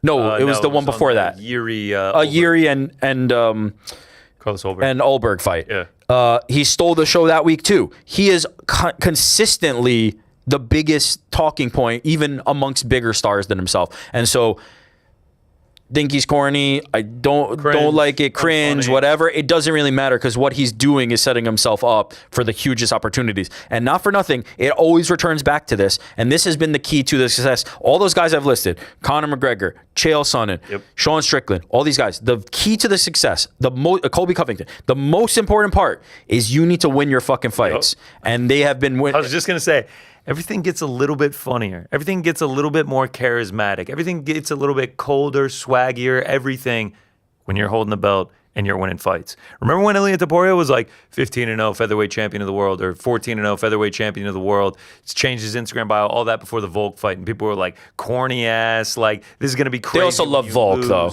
Yeah, of course. But like people love Pereira. Yeah. Like he's doing this to Pereira. Corny ass, like we're going to hate it. Now we're going into the Gaethje fight, and he's doing the exact same things, and people are like, "This is the man, cold ass man. Yeah, this dude is cold. Yeah, like, this is crazy." So yeah, man, when you got the belt, when you got the wins, Everything becomes a little bit cooler. To Dana White's point, fights like a fucking nut. Fights like a crazy person. He's opened himself up to like getting that day where he gets starched. Yeah. Oh yeah. If he does the Curtis Blades fight with Alex Pereira, he will be flat on the mat. He's literally knocking on the door of the Grim Reaper. Alex Pereira is the guy who puts everybody violently to sleep, and he's just like, "I'm here. Yeah. I got your fucking Uber Eats." Oh shit! I love it. I love that he's doing it because if he wasn't doing this, then the fight against Derek Lewis wouldn't hold nearly as much stakes. There's nothing about Derek that he says. Derek is 42, 43. Yeah. It's a strategic play to not go over to go against the elder statesman and the guy that's below the rankings. He's aiming up for Alex Pereira. And it sounds like Donald Trump made this fight anyway. Yeah. If he wins that fight too, in the back, despite all the shit he's been talking, he's going to be cheering for Alex Pereira. Oh, yeah. He's big gonna time. Be cheering for Alex Pereira. What's it going to look like on Sunday evening on the South Lawn? We're starting to get a better picture of it. It looks like media was released to tour the grounds yesterday. We got some pictures here, some videos. There it is. La Casa Blanca with the claw. Claw's pretty big. God, it is fucking massive. Is that just a 0.5 or is that just huge? I think it's on 0.5, but also it is massive. There it is, man. The Octagon has made its way to the South Lawn. There's the White House through the cage. Is Trump just chilling up there? Just like steps out on the patio every once in a while and he's just like, "You doing good, guys? Doing good. Great job." I mean, look at the claw with the sun. It looks fantastic. I got to give him credit, dude. That shot right there is sick. Like, wow. That shot is really incredible. That shot is really cool, too. I think Washington Monument back there. What they're hoping to achieve with this one. That shit is sick. I don't care what you say. This is impressive. That is really If this turns into nothing more for the UFC side, right? Let's say the UFC. That is incredible. You see how quick Jordan is on the trigger? He's like, let's get fast. WFB, man. Represent. WFB, right? Did you say P? No, WFB. If the only thing that the UFC gets out of this, right? We've heard them talk about, we're going to lose $60 million in this. Obviously not. They're going to spend, but they're also going to make so much money in just the opportunity to be associated with this. Even if the only thing they got out of it was these fucking photos, these are going to be priceless. This is going to be shit that lasts a lifetime that you're going to be able to leverage for whatever you want. Someone, and I don't know who, there's 14 fighters on the card. Someone is going to get the hardest pick of all time on Saturday night. 100%. I don't know who's it going to be, but there's going to be a pick that's going to go crazy, crazy, crazy hard. You're exactly right. I don't know if it's Steve Garcia as the sun is setting and he's like flexing after getting a knockout. I don't know if it's Ilya with a Ilya like laying the rose down and like the White House behind him. I don't know what it is going to be, but I cannot wait to go on Getty Images after the event because there are going to be some sick pictures. Plus, like them working. Or your brother texts you one. Yeah. Where's my phone out here? I texted him right before the show. I was like, "Yo, confirm. Like you're still going? Here we go. 2 texts from him." At the rehearsal right now. It's going to be insane. Woo! I'll be sat about 30 feet away from the octagon. That's not bad. I've sat much further, bro. I've sat much further. So yeah, man. He's at the rehearsal right now. That's crazy. I'm going to say send a pic, man. That is nuts. So my brother will be in attendance. I'll see if he can have his phone. I'm going to try and get a FaceTime. Wow, my family group chat talking about it, the stormy weather and everything. What a crossover for me and my brother. Crossing paths is a UFC event. Our work crossing paths being a UFC event. Do I dare ask whose work normally gets talked about more? Who's more of the topic when it comes to this? Both my brothers are like sterling. Like my brother's plays the clarinet in the Marine Corps band, which like my parents are older and like they're from the South. Old people love the Marine Corps band. For sure. Oh, thank you for your service. I'm like, he just plays the fucking clarinet. And then my brother and his wife and 3 kids are like 2 incredibly high level, like Stanford educated engineers. And then they're like, yeah, fucking Baldy over here talks about fighting or whatever. He's got a podcast about fighting. What's your show about again? That's how it goes. Like, even if you're not impressed by like the PhDs and the engineering, it's like, oh, well, he has 3 beautiful children, so like it's all good. And then like my brother's like in his Marine uniform, just like. He's going to the White House. Did you hear? He's going to the White House. Fuck Connor. And then it's just like, yeah, fucking Baldy over there talking about blood sport.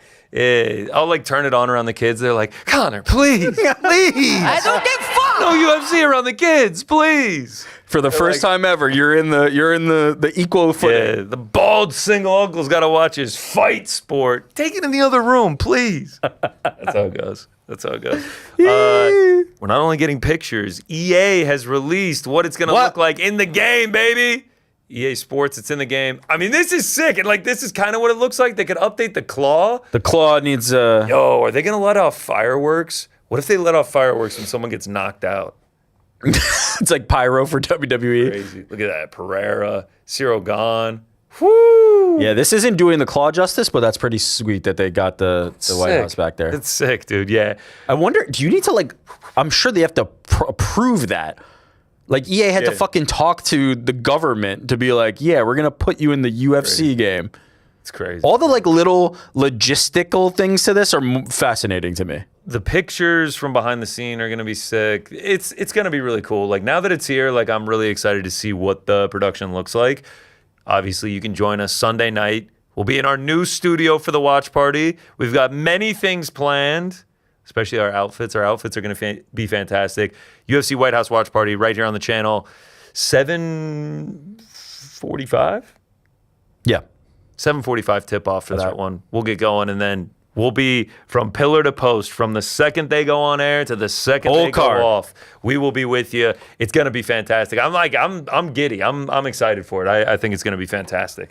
I want to say before we move on to the like previewing the actual card, we had an update in terms of, remember there was trying to be, somebody filed an injunction to try to. Frank has been hyped about this. Every day he's been like, that lawsuit coming? What's going on with that? Frank's praying that it gets. And so we have an update here. Here we go. Scott McFarlane says, an alert. Judge Amit Mehta says he will not schedule a formal hearing on the suit which seeks to halt the UFC event at White House and Lincoln Memorial. Instead, the judge will decide whether to issue a temporary restraining order based on the submitted court filings. Stand by.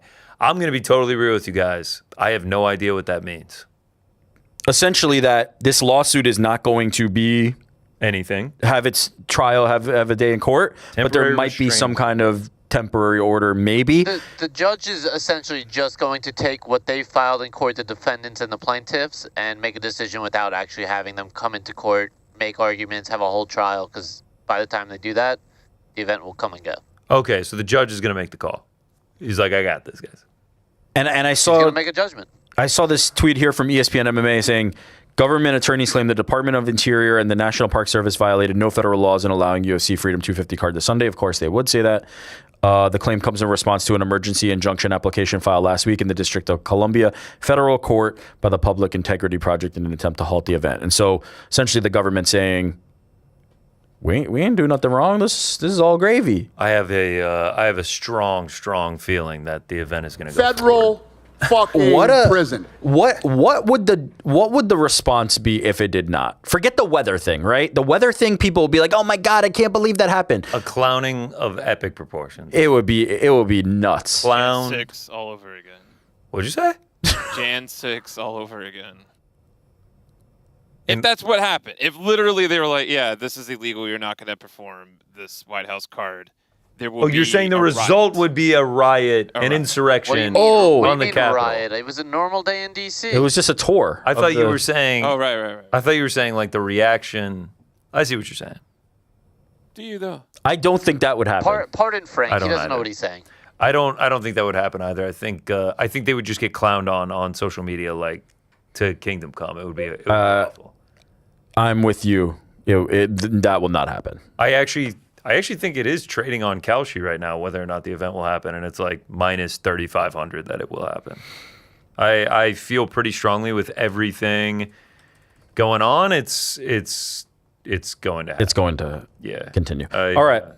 Yeah. Let's get into the card itself. Yeah. 7 bouts, 7 fantastic bouts. I mean, it's a great card, a nice 7-pack of fights. Let's start with the main event. Ilia Topuria taking on Justin Gaethje. We went through the trash talk. Let's just get into the fight itself. Topuria, 17-0, not 18-0 yet. He could potentially do that on Sunday evening if he is victorious against Justin Gaethje. A lot of stakes on the line here.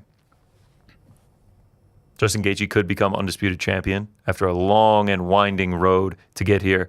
Or Ilia Topuria could defend his lightweight title, which would mean he was champion at 145 with a successful defense, champion at 155 with a successful defense, joining a very short list of UFC fighters that have also been able to do that. You ready for it? Yes. Amanda Nunes, Daniel Cormier, Henry Cejudo, John Jones. Yeah. There's your list of 2 division champions who defended both belts. Cream of the crop, best of the best. Like, that's what it is, yeah. Yeah, I mean, you are the 5th to ever do it in UFC history. Those are Hall of Fame, surefire, best of all time names. Hall of Fame with a bullet. Like, these are names that almost everyone who's ever paid attention to fight sports knows. Them. You cannot be a casual and not know them. You are joining a pantheon. And I actually did some research. If you just did all major MMA promotions, so like the KSWs, the ones, everything like that, you would add Saladin Parnasse from KSW, had multiple defenses of both titles. He tried to go triple champ, was unsuccessful. Aung La Sang in one, Mamed Khalidov in KSW, and David Branch in WSOF. Shout out David Branch. Shout out to David Branch, he's got a gym over in Hoboken. Shout out to him. That's only 4 more names. Yeah. No, it is. There hasn't even been 10 all time. None in Pride? None in. No, I actually was looking at a lot of those guys never defended their belts. Okay, fair enough. I mean, and if I'm wrong on that, someone please cite me. It was a Wikipedia article, but it had title defenses. It's definitely possible. It was not as big a thing as it is now. It was not as big of like a feather in your cap that it is now, that everybody's like double champ. Conor McGregor made it popular. Let's just call it what it is. Conor McGregor was the one who made this something to aspire to. So like Randy Couture defended heavyweight, never light heavyweight. Let's see who else. Dan Henderson never defended either belt in Pride. BJ Penn defended lightweight, didn't do welterweight. Gegard Mousasi in Dream defended light heavyweight, not middleweight. Yeah, I mean, it just like, you actually do make a good point that like the like later you go, the more defenses they have. Like earlier on, there was like next to none. Yeah, Conor McGregor made it popular, and now it is a thing. Ilia Topuria is already in rarefied air, and he just can, every single time he steps out there, it continues to be a conversation on how far can he push it. It's just the next historic thing. The headline. He's headlining the fucking White House card. Yeah, he's headlining the White House card. And he's the big favorite and the A side against an American on the White House card. Like, this whole thing is just fairy tale, storybook. Everything Ilia Topuria does is just a next level. I don't even know the only thing that could be next is Islam Makhachev, because that's the only thing that can escalate from this. That's the only thing that makes any sense to go, how do I push this further? How do I push this further? How do I push this further? He's a one of one. He's unbelievable. And I expect history to be made. I do as well. I think Justin Gaethje's fighting style, obviously exciting, obviously fan favorite, everything like that. I just think against the guy in Topuria, who, let's be honest, I don't think they're going to go to the ground. Justin Gaethje is just not someone that does that. He's there to deliver for the fans. He's there to strike. I just don't think it's going to go well for him against the guy in Ilia Topuria that has been proven now to have otherworldly power. Otherworldly power, and beyond just the power, because Justin Gaethje carries power too, and I want to talk about Gaethje's power in a second, but beyond the power, it's the technique. I'm sure you've seen the clip of Volk talking about the way Ilia Topuria was able to catch him, right? In terms of how he was handling the volume of punches while he was circling and all these things. Think about not just the fact that Ilia Topuria is winning this fight, but Ilia Topuria is technically dismantling some of the best technical fighters we have. Guys like Max Holloway, guys like Alexander Volkanovski, guys like Charles Oliveira are typically the ones who, because of how good they are, because of how good their technique is, are able to just completely tear apart everybody else, right? They can just, whatever your game is, I'm able to figure out the better way to implement mine, and I will just take you apart. And he's just finding ways to systematically break those guys. He's finding ways to systematically break the cream of the crop guys, the guys who have all the technique in the world, who have been doing this for as long as humanly possible and are still top of the game. And he's finding ways to just blow apart those guys. It's ridiculous the things he's doing, like truly ridiculous the things he's doing and where he is as a technician. As far as Justin Gaethje is and the power, I think Justin Gaethje's power is a little bit overrated, if I'm being honest. That one-shot hitter-quitter, like concussive power, he really has never been that guy. He hits very hard, and there are many people who you'll hear talk about him say that he hits very hard. But it's more of the thud. It's more of just the accumulation of like, this dude never stops, and while you're catching your breath, he's just pounding your head in. But the way he's typically won is by leg kicks, volume, being in your face, just drowning you and just landing these shots that eventually you're just like, fuck, I cannot take more of these. Like Paddy Pimblett's a perfect example, right? Paddy Pimblett is just getting battered pillar to post. But Paddy Pimblett's not getting knocked unconscious, right? Paddy Pimblett is not going to sleep in that fight. He's just getting beaten on pretty bad. Tony Ferguson, even at the very end of Tony Ferguson, he's just getting beat up. I think Justin did eventually get the finish in that one. Yeah, round 5. Dustin Poirier head kick was the lone exception in here, where it was just like lights out, no brainer, concussive power, you're done. And that was a flash head kick, right?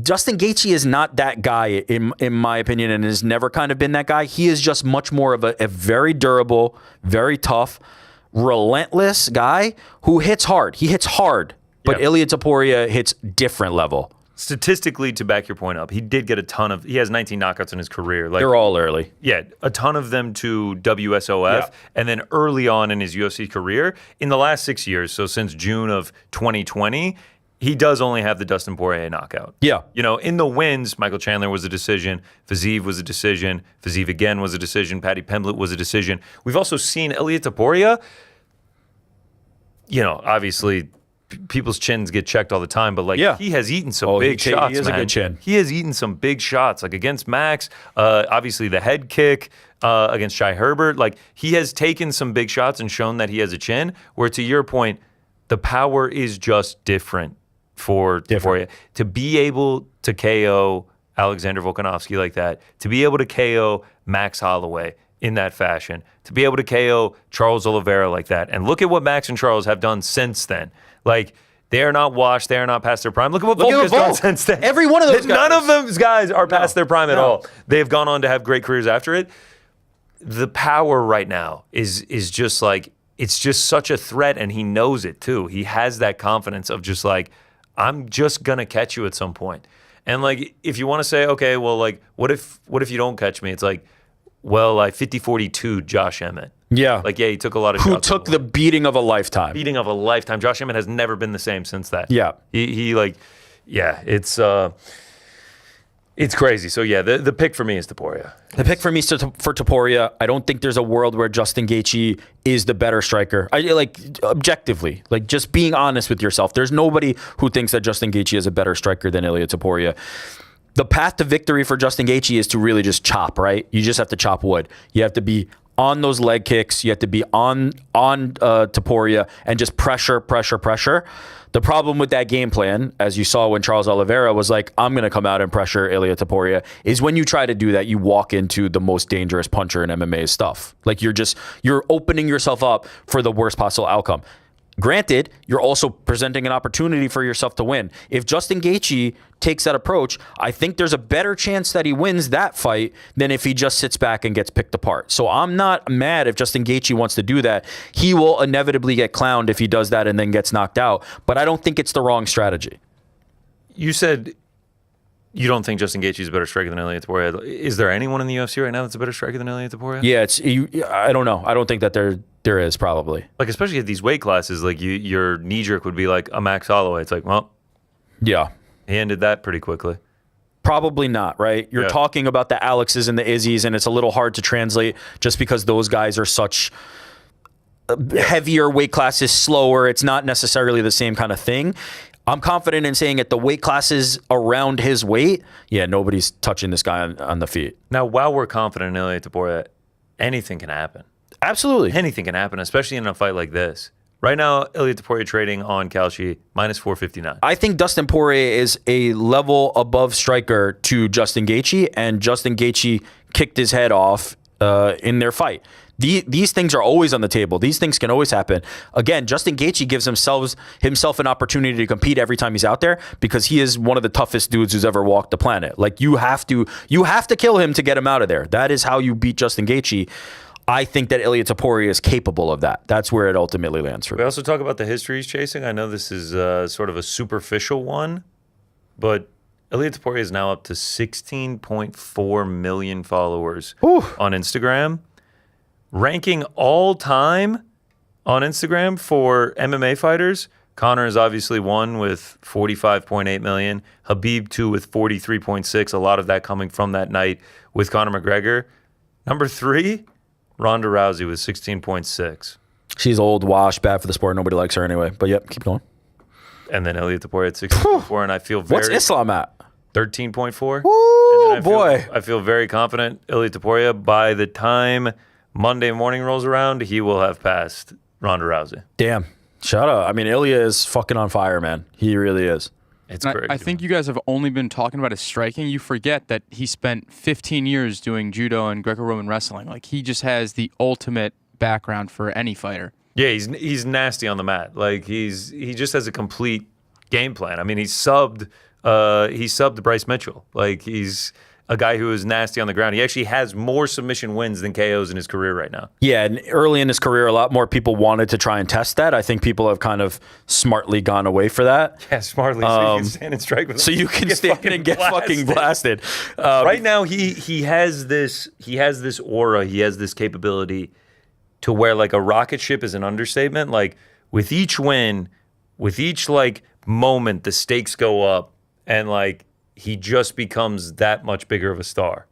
It all gets derailed if he gets sparked on Sunday, but the levels just continue to rise. I will say, I think he has reached a point now where it doesn't get derailed. Okay.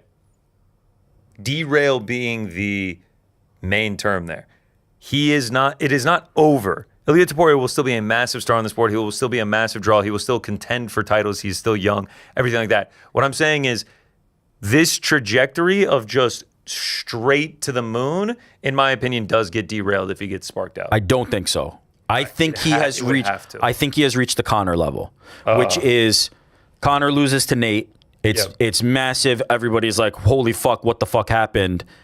But when you can return and get that win back, I think he has earned the credit. I think he has reached a level where he has done enough. He has created enough magic, and there is enough momentum behind him that I think people would actually be interested enough to see the comeback that he. And now, the second fight is the one where it could get derailed, in my opinion. Yep. I think it gets derailed no matter what. I think he gets clowned on hard if he loses because of the way that he will. And everything. Conor McGregor was a fucking meme for forever because of Nate. People obviously still care, but just like this limitless ascension that he's on right now does, in my opinion, come to an end of, like, right now, like you're saying, like, how far can this fucking dude take it? Yeah. How far can he go? Islam next? Like, if he does that, it's just like, are we going up to 185? Are we going to challenge Strickland? It's boxing. Yeah. So we'll see what happens. My pick is Ilia Topuria, but we will find out on Sunday evening. We mentioned Ilia and Volk. They've just become good friends at this point. They had a little meetup here, as they have on a few of these fight weeks. Obviously, guys that are still friends after the fight. Take a look. How are you? Good. How are you? Good? Very good, very good. Look good? Always look good? You too. Looking good. Where we coming to Spain? Go to come to Spain. However you want to come. Volk's saying he's coming to Spain. November? Or not? You have to come in summer. Come in the summer. Okay. Maybe next year then. If you want to come in November, just come in November, whenever you want. Oh, okay. We're from the right half of everything. Now I'm going to be living in Miami. Oh, okay. Miami, all right, yeah. But I'm going to go to Spain like often. Okay, yeah. So whenever you want to go, just let me know and we do something in Spain. I would love you to see Spain. We'll do it. We'll do it. It's great to see, man. Class sportsmanship. How can you not like Volk? But cooking with Volk in Spain, a little paella with Ilia. overlooking some sort of body of water. That'd be some good content. Oh yeah, I'm tapped into that. Just in case if Justin pulls out, or maybe anybody pulls out on the card, Volk had this to say. Just say it's no. I'm always ready. Okay, we talked about this last week or the week before. There really aren't backup plans. Nah. You could do worse than a one-day Volk turnaround, right? Volk versus Steve Garcia. Fuck it. Who cares? Featherweight champion Alexander Volkanovski opening the card. It'd be okay.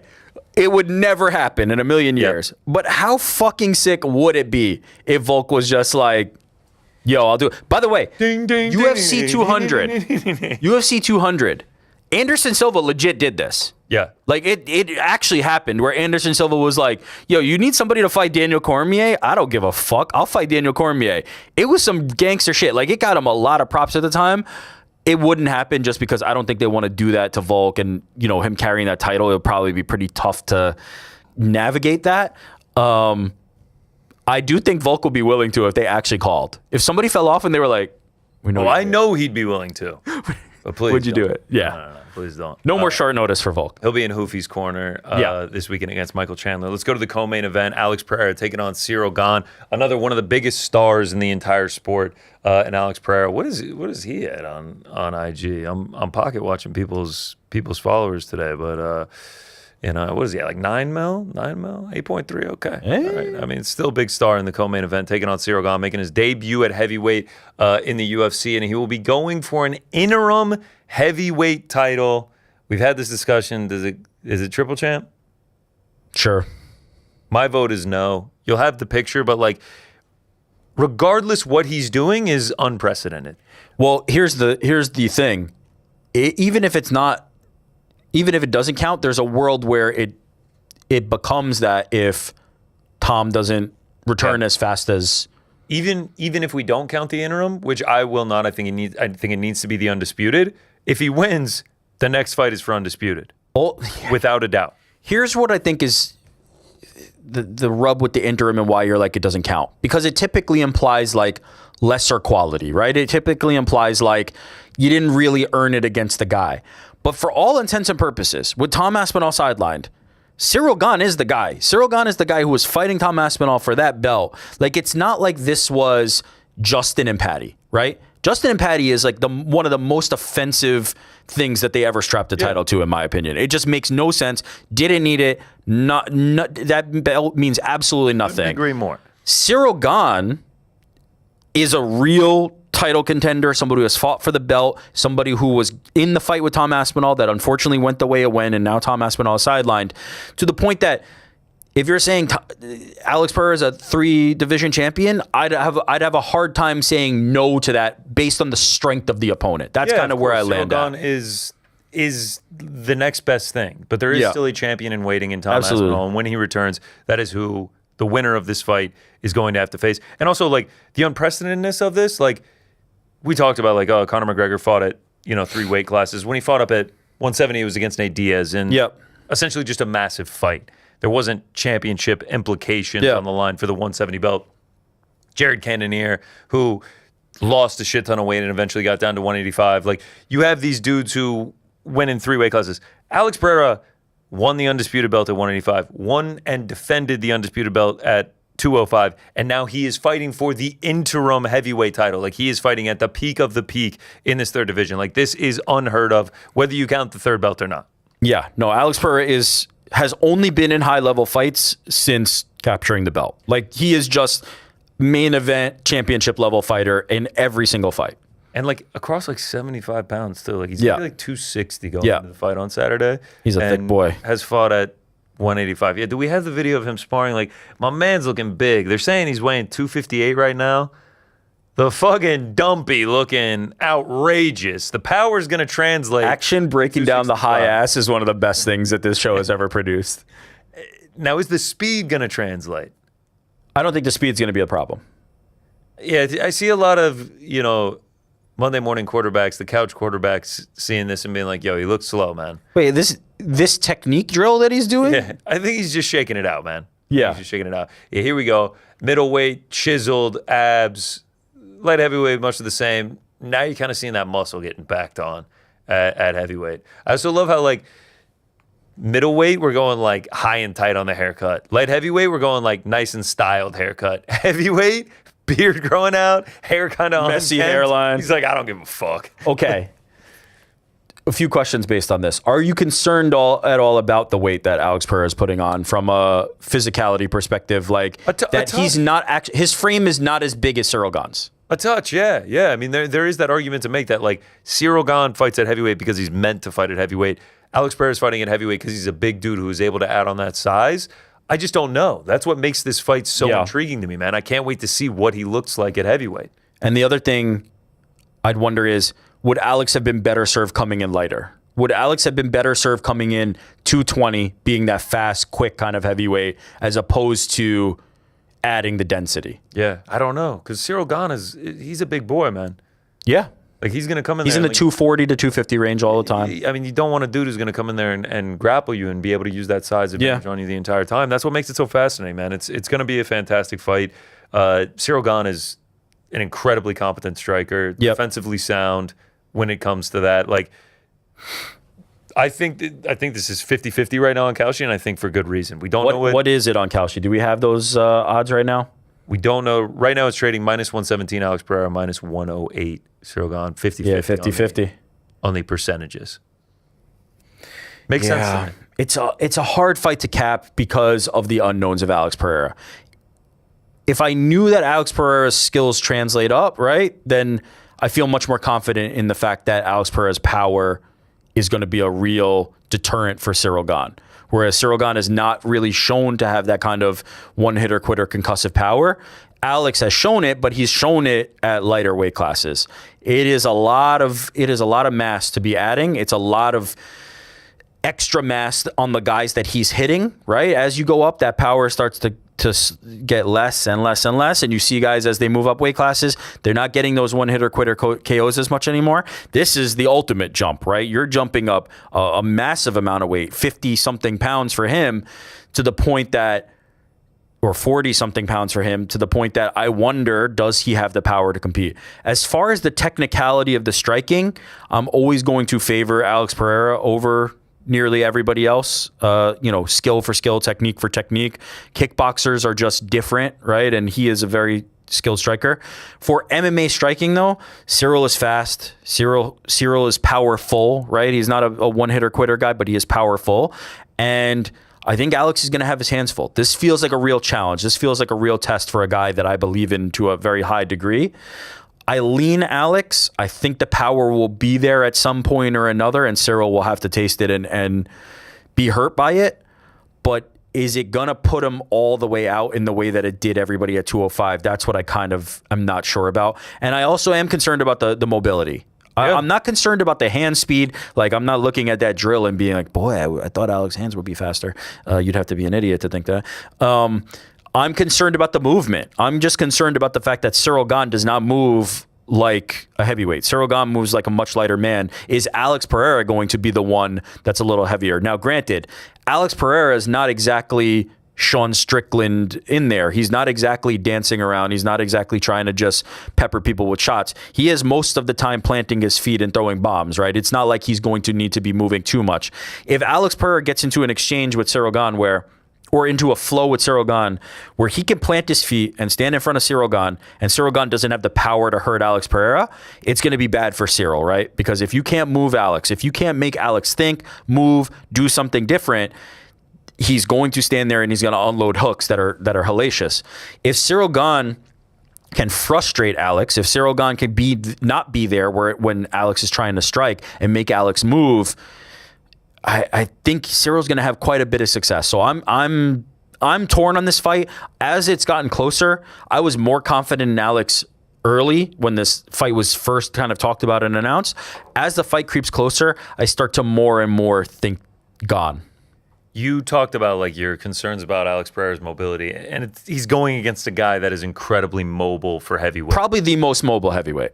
Also, Ciryl Gane has never been knocked out, and we just saw him go against the most devastating finisher that heavyweight has seen in a long, long time in Tom Aspinall, a guy who touted shortest fight time in UFC history, to the point where they were putting it on his merch with Champion and Tom Aspinall, and he was doing just fine through 4.5 minutes of that first round. Like, he wasn't in any danger. I understand the illegal eye poke, everything like that, but like, it wasn't like Tom had him on skates or anything. He was safe throughout that entire round. He's also fought Lewis, Ngannou, JDS. Like, wasn't knocked out by any of them. Yeah, he Tai Tuivasa, who almost got him. Never forget, man. Never forget the sliding doors. Tai Tuivasa Paris 2022. That close to finishing Cyril Gane. So yeah, I'm with you, man. I was real confident in Alex, and now that we're getting closer, I'm just like, I'm not really sure how this one is. Yeah. Ultimately, just for the plot, I'm taking Alex Pereira.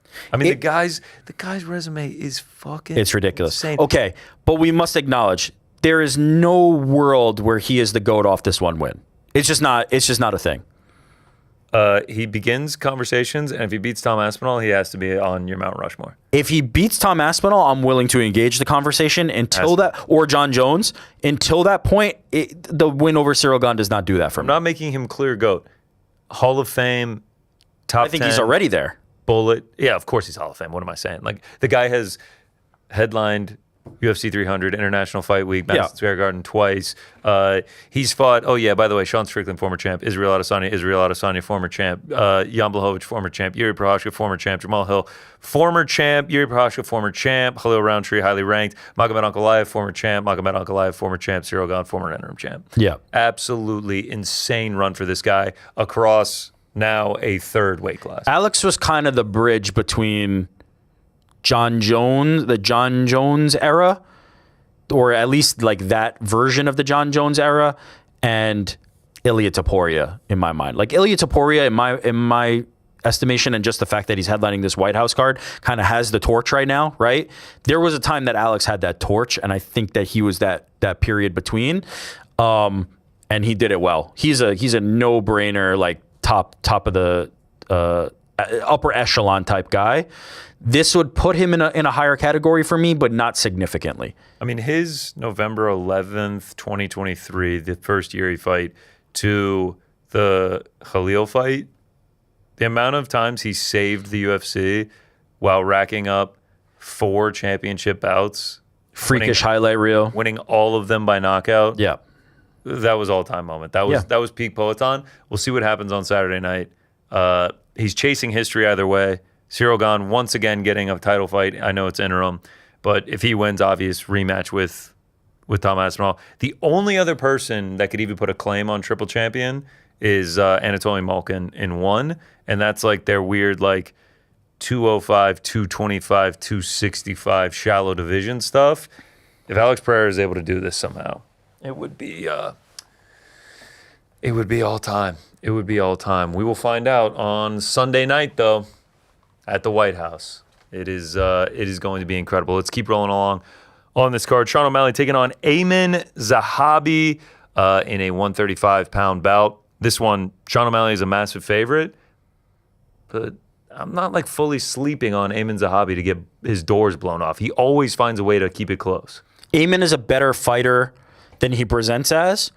I think he's he reminds me a little bit of Bilal in the sense that, like, there's not a lot of holes in the game. There's not a lot of opportunity. Now, granted, Bilal's last performance kind of, put that to an end, but I'm talking peak Bilal en route to a title Bilal, where there's really not a lot of holes in the game. There's not a lot of stuff to exploit, right? And so if you're going to beat him, you have to be probably pretty good at one skill. And that skill for Sean O'Malley is the striking, to the point that he's one of the, better high volume strikers that we've seen in the UFC. I think he's going to be able to kind of dance around Amin a little bit, but not to the point of embarrassment. Like, Amin is going to remain in this fight. We saw him in an insane war with Jose Aldo and just kind of like finding a way to hang in there and dig that one out. But Amin is a guy that it's hard to like style on. I just think Sean O'Malley is going to have kind of like one of those vintage O'Malley performances where he's just able to land more strikes and do it at a clip that's going to put Amin in the dust. But he's not going to just roll over. Like, it's not going to just be this like one-sided drubbing. Eamon's going to have some moments, but at the end of the day, I think the volume of Sean O'Malley is just going to add up. I don't expect it to go to the ground. If anybody's trying to take it there, it's going to be Eamon. I think Sean O'Malley's proven himself to be like at least sturdy enough there in recent fights that I don't expect that to be a huge deficiency for him. And then on the feet, I just favor Sean too much. Yeah, Eamon's rocking the 7-fight win streak, and it is an incredible story. But like his last fight is against Marlon Chito Vera, and then an aging Jose Aldo before that. Like, I really do. I never thought we'd see this day, but like you go to the strength of schedule of Sean O'Malley, and I understand he lost a couple of these fights, but like Song Yadong, Merab, Chito, who is probably, I guess Jose Aldo is probably the best one for Eamon Zahabi. It just depends where they're at in their career. Aljamain Sterling, Piotr Jan, like he has fought the best of the best and been able to have success in that. This is a great test for Eamon of like, are you at that level? Are you going to make it into that upper echelon of these rankings? I think Sean O'Malley turns him away here. This is not the test. This is it. This is do or die for Eamon. He is 38 years old. This was not supposed to happen for him. Sure. If he beats Sean O'Malley, it is happening for him, and he tries to push this as far as he can, right? You start calling for that title shot. Yeah, you try to get that title shot. If he doesn't, it falls. It's just this is the end of that road. Yeah. We'll see what happens on Sunday night. Let's keep rolling. We have got Derek Lewis taking on Josh Hokett. Last time Derek Lewis was out there, knocked out by Waldo Cortez Acosta. Yeah. Put down by a jab. I beat Taliesin Teixeira before that. Rodrigo Nascimento before that. But with the way Josh Hokett fights, he's going to bring the fight to him. Either he's getting clipped or like Josh Hokett is going to put it on him, dude. There's just no way with the way that Derek Lewis was reacting to punches against Waldo Cortez that he's going to be able to hold up to the pace of Josh Hokett. I could see Josh Hokett giving Derek Lewis opportunities to take his head off, for sure. Which Derek Lewis has really exclusively won that way throughout his career.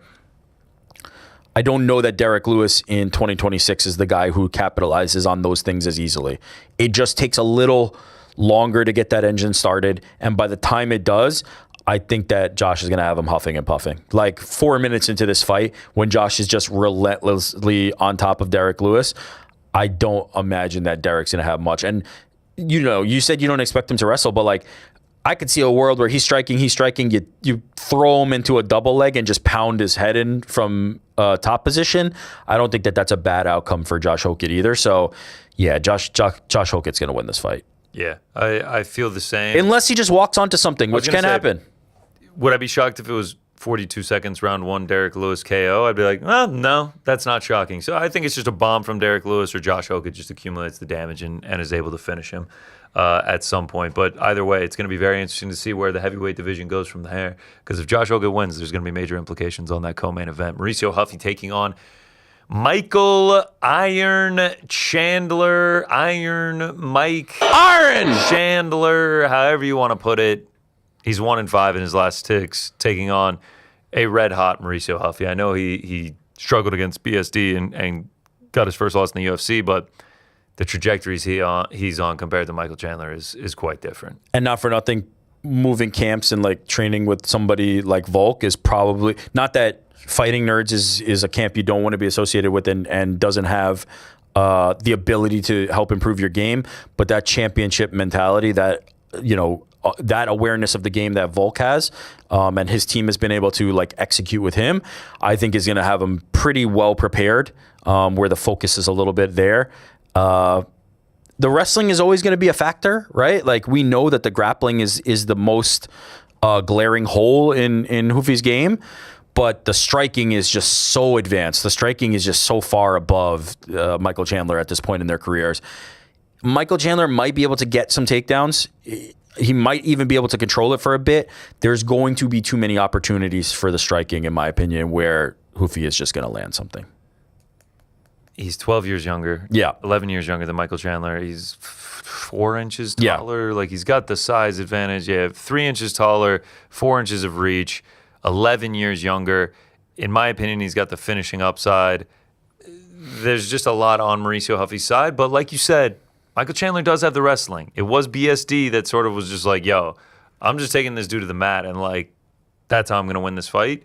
Michael Chandler feels like we'll need to do much of the same to get this one done. I don't think Chandler has quite the physicality and control that BSD has now, right? In 2026, that version of Michael Chandler, I don't think has the physicality that makes Hoofy pay for getting taken down, right?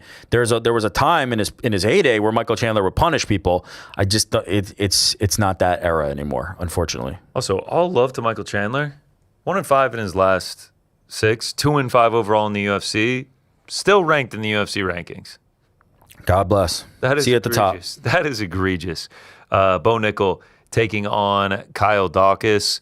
These are the two, they're the curtain raisers. It's kind of like the warm-up. Bo Nickel taking on Kyle Dawkins, who this time last year, on June 14th, Kyle Dawkins was fighting on a CFFC card, and now he finds himself going for his 3rd straight UFC win against Bo Nickel on the White House. Yeah. Incredible turnaround for the dude. He was fighting on CFFC 132 against Keenan Pattershuk. Insane. He won by first-round knockout. How do you think this fight goes? I think Bo's going to win. I think Bo's going to be able to mix enough of the wrestling and the striking together and control where the fight kind of takes place. That said, Kyle Dawkins is really good and has shown that in his return to the UFC. Nasty on the ground. The Dark Knight. I mean, come on. 12 submission wins. Don't sleep. Might be dangerous for Bo to take it to the ground. Bo might sleep, but I think Bo Nickel took the right lessons away from his loss. I think Bo Nickel has really stopped being concerned about the idea of I'm going to fight Hamzat and I'm the uber prospect and these types of things, and just knows that he's a very good mixed martial artist who, if he sticks to what he knows and is able to continue to improve his game in the way that kind of like Daniel Cormier did as a good example, where all of a sudden the striking is matching the wrestling, I think he'll be very successful. I think this is still a bar. This is still a test that Bo Nickel, I think, should be able to clear. I'm very excited to see it. Kyle's come in studio a couple times. Great guy. Met his wife. Super solid family. Dude. Super solid dude. I will be rooting for him. I know, Bo's a friend of the program as well. But, man, what a moment this would be for Kyle Dawkins. So we'll see what happens on Sunday evening. The curtain jerker, the first man to step in the octagon on the South Lawn will be none other than the Mean Machine, Steve Garcia, taking on Diego Lopez. My main event, the people's main event. If you know ball, you know this one is going to be fantastic. If you don't know Steve Garcia, 10 of his last 11 wins come by way of knockout. He is currently riding a 7-fight win streak. He comes to scrap. He is down for a brawl. Oh, and who's he fighting? Diego Lopez, maybe the most all-action fighter at 145. Just go watch a highlight reel of Steve Garcia's knockouts, and then go watch Diego Lopez versus Jean Silva, and tell me you're not excited for this fight. Yeah, this is the very obvious, on a card that doesn't have prelims and things like that, this is the most obvious all-action, somebody's going to sleep type fight. On the other side, they're both quite tough, and so... I was just going to say, someone's going to sleep, or they're just going to be eating bombs for 15 minutes, and we're going to war. I favor Garcia. What are the Kalshi odds on this? Do we have that? Yeah, I got you right here. This is actually the closest line fight. 59% Lopez, 41% Garcia. In terms of lines, that's minus 155 Diego, plus 128 Steve Garcia. So outside of the co-main, this is the closest one. Yes, outside of the co-main. Good call. And then, actually, we were just talking about Mauricio Huffy. He is now your biggest favorite on the card. It is no over Ilya even. Yeah. Wow. Mauricio Huffy minus. That feels a little bit bizarre. I do feel like Michael Chandler can still wrestle. Not the same level that he was, but he can still wrestle. Anyway, I lean toward Garcia. I just like what he does more. I think Diego Lopez is fantastic, and the run that he's had is absolutely incredible. The fact that he got to fight for the title twice and challenge Alexander Volkanovski is an incredible run that he's been on. He had that incredibly close fight with Mavsar. Garcia's a little nastier to me, and I think the technique's a little bit cleaner. And if in a firefight, I'm probably going to favor Steve Garcia over most guys in this division. And Diego Lopez is pretty much guaranteed to bring him that firefight.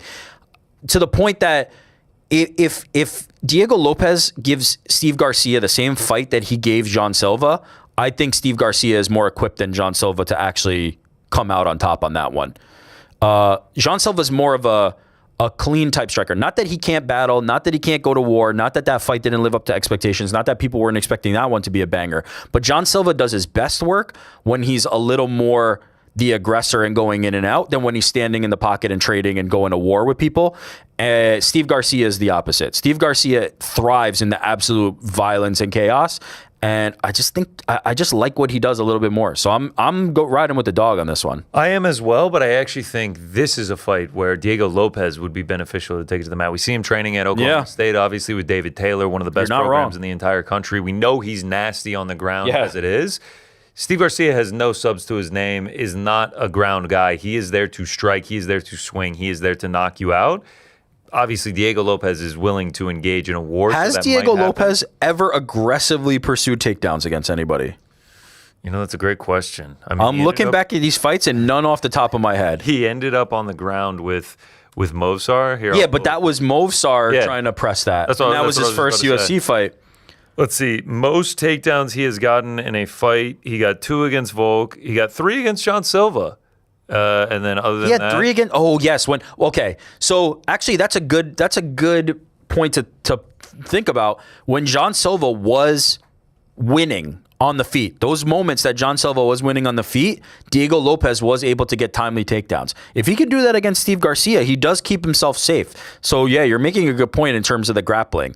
He tends not to use it until that moment, right? Against Movsar, it was defensively because Movsar is just trying to take him down, and he did super well there. Diego started as a grappling coach for like Alexa Grasso, Randy Aldana. He is a freak when it comes to the submission grappling game.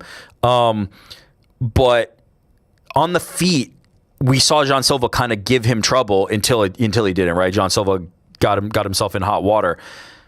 But maybe he does grapple Steve Garcia. Maybe I wasn't really thinking about the reflexive, the defensive kind of reactionary stuff. We shall see. We shall see on Sunday night. I'll still ride with Garcia, but that's a hell of a fight. Machine. It's a banger of a card, man. It looks like the venue is going to look magnificent. It looks like it's going to be crazy. It's going to be a very unique setting. I love that almost everyone on this card has name value, and the lesser known commodities: Steve Garcia, 7-fight win streak; Kyle Dawkins, 6-fight win streak; Ayman Zahabi, 7-fight win streak. So even the lesser known names are there for a reason. 7 fights, nice and easy. Sunday evening. Join us. Watch it with us. Join us. Watch party right here, 7:45 Eastern. We'll obviously promo it heavy leading up into the fight, but we're going to be watching everyone. Dressed to the nines, trying out our new studio. It's going to be fantastic. We still got a lot more planned in this show. We'll do voicemails pound for pound. We'll got Fight Feast. Before we do that, we got to do our new segment. The P-Pals are no more. They still are the P-Pals, but now we retire one name and bring another one anew. We restart the record. We retire as champions. The last name retired as champions. We are now the Prediction Pals. Shout out. Shout out to our friends over at Kalshi. I have already gotten Pete's pick. He is taking Josh Oken. That's a good one. Not bad. Frankie, what do you think, man? I think it's great. Thanks. And your pick, though? My pick is Bo Nickel. Oh, okay. Friend of the program, friend of my wallet. Okay. Kyle Dock is not a friend of the program, though. Came to our live show, came in the studio. Never seen Bo in the studio. He was already picked, so I picked Bo. No one would pick Kyle Dawkins. It's all good, man. What do you mean? Pizzi picked Josh Hokett. Next time. Who you got? Next White House Who you got, Rick? I'm going to go Sean O'Malley. Sean O'Malley. I am also picking against a friend of the program. Sean O'Malley's a friend of the program as well. Yeah. There's a lot of friends of the program. Helwani's got, some tough. I'm going to go with another friend of the program. I'm going to go with one half of the main event. I'm going to go with Ilya Taporia. Yeah, that's a good one. Surprised that it even I don't care who you guys pick. Nobody Just picked make Bo? sure they win. Frank picked Bo. Oh, there Frank it is. picked Bo. Whoa, look at that new color. The Prediction Pals. Shout out. We got a combo going down on Kalshi pays plus 137. Woo. I like it. I like it. Let's start off with a winner, eh? In this new era. So we're 0-0, but we ended positive. Our last. We were in the black. We ended our last reign in the green, like 20, 21, and 41 or something. Listen. Look, you win. Profit. You lose a lot, you win a few, but we ended in the green. Profits, baby. Over like 20 months or something, we made like $12. So who's to check? With inflation. Who's to check? It's $12 that we didn't have when we started. Listen, the Prediction Pals era has begun. Shout out to the Prediction Pals. And we're going to kick it off in style. My picks for this weekend, let's run through them right quick. I'm going with Steve Garcia to get it done in an upset over Diego Lopez and the Curtain Jerker. Shout out to Mean Machine. We move along. I'm taking Josh Hokett by KO, dude. I didn't like the way Derek Lewis looked the last time out. I really like the way Josh Hokett looked. I think he's going to apply that pressure. I think he's going to put Derek Lewis out. To the co-main event, just for the vibes, just for the horror, just for the plot. I'm riding with Alex Pereira. Shout out to him. The unbelievable run continues for Poatan into heavyweight. Then in the main event, Ilia Topuria by knockout. Yep. I'm going to go ahead and take that one. I think it's the most likely outcome for the fight, and I just can't go against this guy. I tried to in the early days. You want to know how dumb I am? You want to know how stupid I am? I bet on Bryce Mitchell against Ilia Topuria.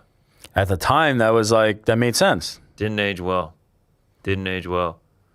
Ripped off the tearaway joggers to a pair of camo shorts to watch dude get his ass beat. Okay, but there are dudes who pick Jai Herbert against Ilia. It's not like Yep. It's not like that's crazy early in his career. Yeah, it was. I think Bryce Mitchell was still undefeated at the time. Ilia Topuria. Okay, let me read you some of these lines. Yeah, let's see. What was the Ryan Hall line? Okay. What do you want, Tapology? Yeah, I'm just looking at a historical odds situation. Ilia Topuria in October of 2020. Yep. Was a 2-1 dog to Yusuf Zalal. Ilia Topuria was about a 1.5 favorite against Damon Jackson in December of 2020. I actually think the Justin Gaethje fight is going to be potentially the biggest odds. Biggest favorite he's ever been. He was a minus 225 to Ryan Hall. That was an investment opportunity that will not come around again. He was a minus 225 to Ryan Hall. He was just a minus 150. Some of these to Bryce are funny, Mitchell. man. Some of these. Shout out to Ilia Topuria. All right. Those are the picks. That's the preview for the White House card. Remember, Sunday right here, 7:45, you can watch us. You know, we do fight feasts every time we get an opportunity on a pay-per-view card. You have to do one for the White House. We thought, we'll do it America themed. We'll do burgers. No, we changed that plan. Me and Frankie hopped in the Winnebago, and while the UFC is doing their fanciest event at the president's home, Donald Trump, we went and did our fanciest restaurant at the president's home, Trump Tower. 2 Michelin stars. 2 Michelin stars. UFC White House edition. Enjoy. It is UFC White House Fight Week. For the first time ever, a sporting event will take place on the White House lawn. So in honor of the UFC's fanciest event in history, so too goes Fight Feast for its fanciest endeavor yet. We are here at Jean-Georges, 2 Michelin star restaurant. It's UFC White House Fight Week, so where else could the fanciest Fight Feast be at? Trump International Hotel. Fight Feast, White House edition. Let's go.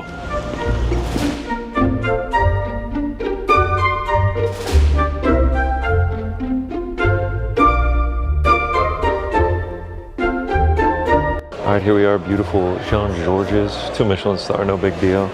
Let me just go ahead and, as one does at a 2 Michelin star restaurant, just a nice hot towel, refresh before the meal. Maybe a couch to myself for the dining experience. You know, no big deal. I'm used to this kind of stuff.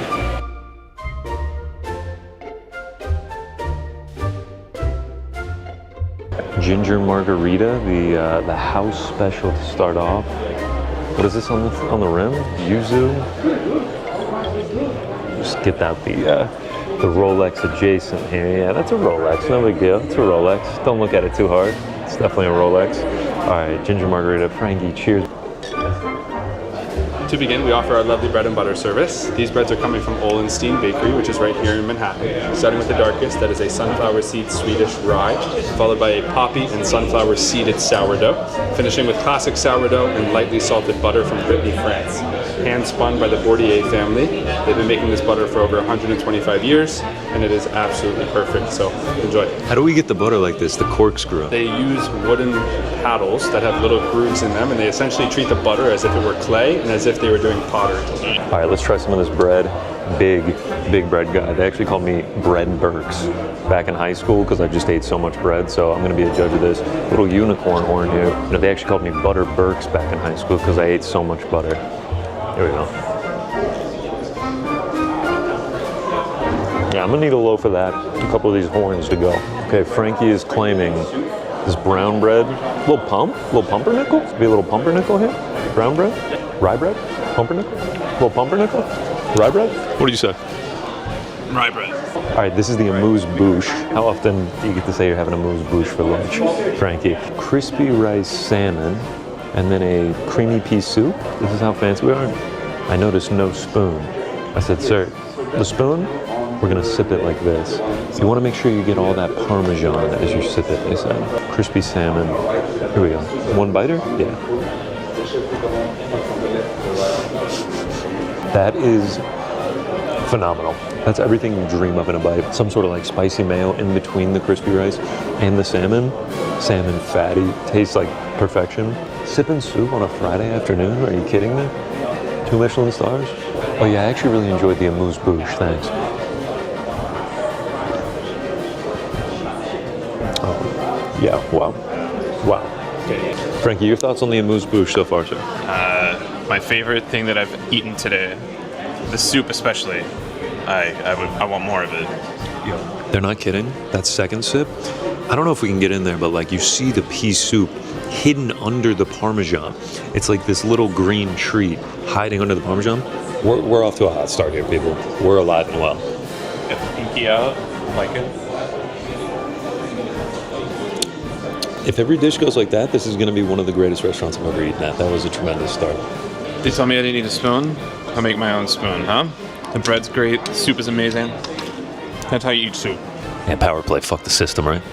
Fuck the system. We have kampachi sashimi served over a curry leaf gelée with pickled Mayoga ginger and fresh avocado. Finished at the table with a coconut and sudachi infusion. Our server said that the kampachi was his favorite, and he said that for a reason. Now that I've tried it, I know what that reason is. Enjoy your yellowfin tuna. Camera guy Nick looked our waiter directly in the eyes and said, "What's your favorite dish?" "Fuck you. Yellowfin tuna, thanks." Here we go. Kampachi. Absolutely beautiful dish. What are we thinking? You get a little avocado in here, Frankie? A little bit of avocado, a little bit of a kampachi on there. Wow. Chef said to eat it with a spoon. I get it because this incredible sauce with it. It's simply fantastic. Just another bite of the kampachi here.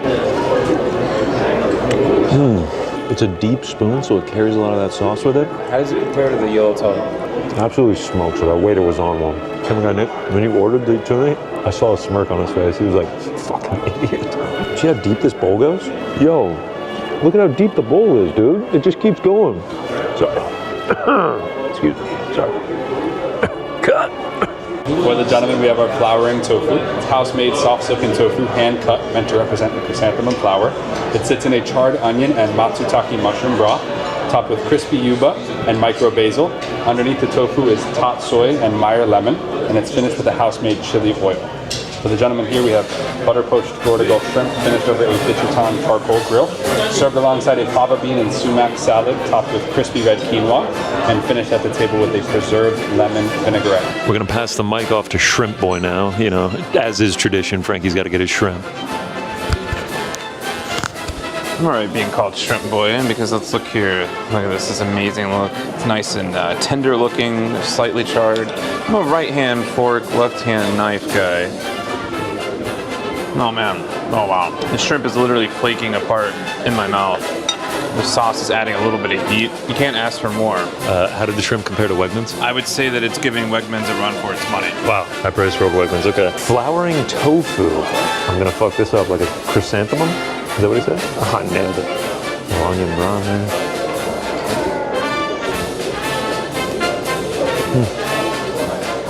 Okay. This feels like a halftime for me. It's frothy. It's light. Do I slurp it from the clear bowl? None of the 2-star Michelin restaurant? Is that the police coming? How cool does it look? Does it look cool through the bowl? I think it looks awesome. That's the thumbnail right there. Look, it's a giant martini glass. Shaken, not stirred. Try that asparagus, Nick. As a man that loves the rule of thirds, I love this plate. The breakdown of this, I had to try it. Apologies to camera guy Nick, I had to try this. Started on their first menu. Mushrooms in season from Oregon. As soon as they're out of season, we're done with it. Johnny George, as we call him back on the playground, said, no mas. Here we go, asparagus.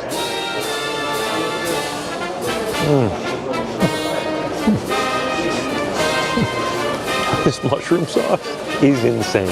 Oh my gosh. It's like a hollandaise sauce with mushrooms and chives added to it. You're gonna like this, camera guy Nick. Your piss is gonna be spanking tomorrow. I could drink this. Had I gone the asparagus instead of this, we'd be on trajectory for like all-time pantheon meal. The asparagus at John George's, magnifique. We are getting some coverage here laid down.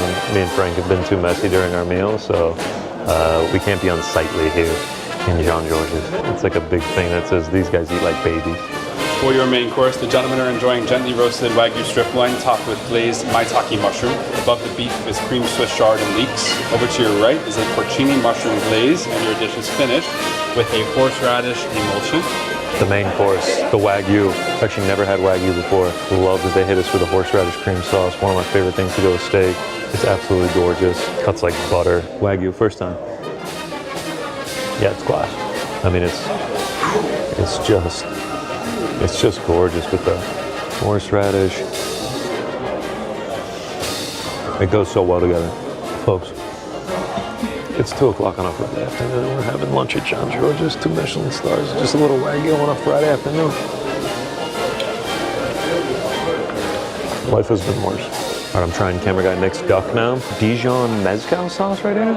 So what I'm looking at, I had the duck, I changed the Wagyu last minute, and then our boy Cameron, our waiter, magnificent 5-star waiter, him and camera guy Nick are chatting it up, and they say the line, when you're at a restaurant this nice and you see duck on the menu, you gotta get the duck. I wasn't clued in on this secret. I don't frequent Michelin star restaurants.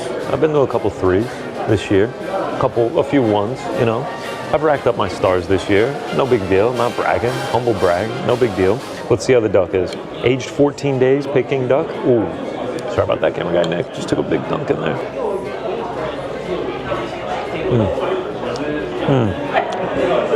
Wow. Yeah. Oh my gosh.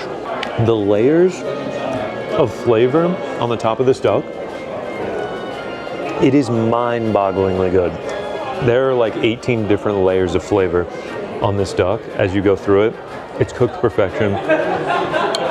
They know ball, all right? I'm just gonna say, Nicole is the winner in the ordering competition here at John George's with the performance on the asparagus and the duck back to back. I can't go back to the Wagyu. I'm looking at half of my Wagyu left. I can't go back to it. This means I'm done eating for the main course. I can't go back after this duck. That's how fucking good the duck is. Frank, just try one bite. I'm sorry, Nicole. We're just annihilating your duck here. Wait for the flavors to melt together. I think I made my choice. Thanks, camera guy Nick. I'm actually not a duck guy until this moment. You're watching the birth of a duck guy. Yo, don't be a fucking classless pig and not get the duck at a fancy restaurant, bro. Nick, I can't believe you ordered Wagyu. We're duck guys now. Yeah. Yep. Yeah, quack, quack, quack. Yep, UFC White House, fanciest, fight feast fancy, we're duck guys. Duck guys. Oh shit, passing a blunt and a fucking 2 Michelin star. Oh shit, you want me to hit this shit? Oh shit. Man, fucking prosciutto wrapped asparagus. Yo, hit that shit, bro. Yo, pass that, bro. Hit that shit. Anybody like any coffee or tea with their dessert? You know what? I would love a cappuccino. You ordered the cheese. Coffee and cheese is not a good combination, so I recommend you waiting a little bit. I'll be the judge of that, but I appreciate it. Yeah, okay. Thanks, man. Yeah. Frank has yet to take a dump on this fight feast. It looks like it's now about to happen here. I'm sure everybody here has had a chocolate lava cake at some point. Our chef actually invented it, so today you are having the original. This is the invention of the chocolate lava cake right here. Yeah, Google will confirm. Yes, the chocolate lava cake. It was born out of a happy mistake, which I'll save that story for later. Thank you, Cameron. This is the very first lava cake ever made, preserved decade after decade just for us. Just kidding, it's the same recipe. Here we go. No cheese pull, chocolate lava explosion. Oh, look at the molten lava there. Look at the magma pouring out. Take a little bit of that. Oh yeah. Oh yeah, are you kidding me? Oh, come on. Come on, kid. Look at this.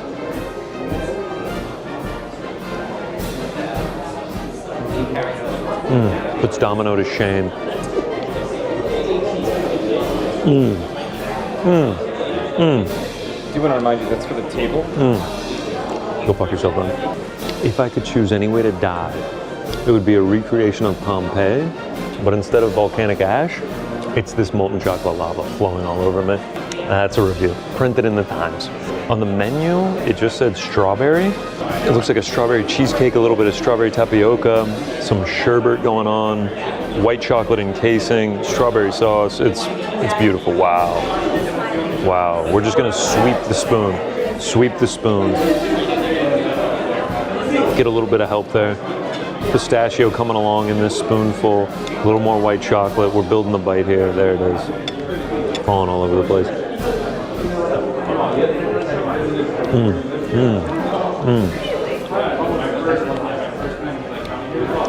The texture's tremendous. Oh shit! There's pistachio. The crust of the cheesecake is pistachio. And then they added additional crust. Wow. Wow. This just blew my mind in real time. I was wondering why there was so much pistachio flavor and like this texture from it. It's because it's on the bottom of the cheesecake. These guys are fucking geniuses here, man. First they admit the lava cake and then this. Wow.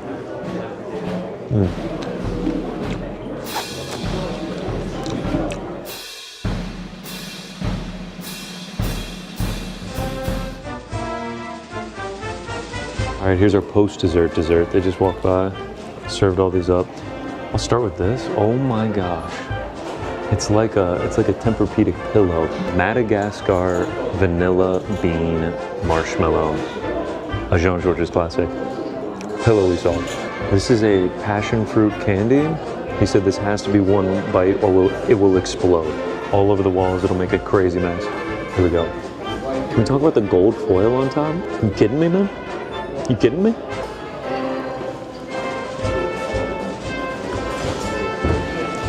Did it get brighter, or was that just your eyes? Did it just get brighter in here for real? Am I seeing things after that? Orange peel in the middle of a little sandy here.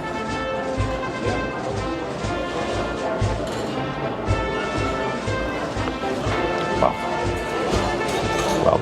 Cucumber lime macaroon. You living? Cheers, brother. Cheers. This is gonna be interesting.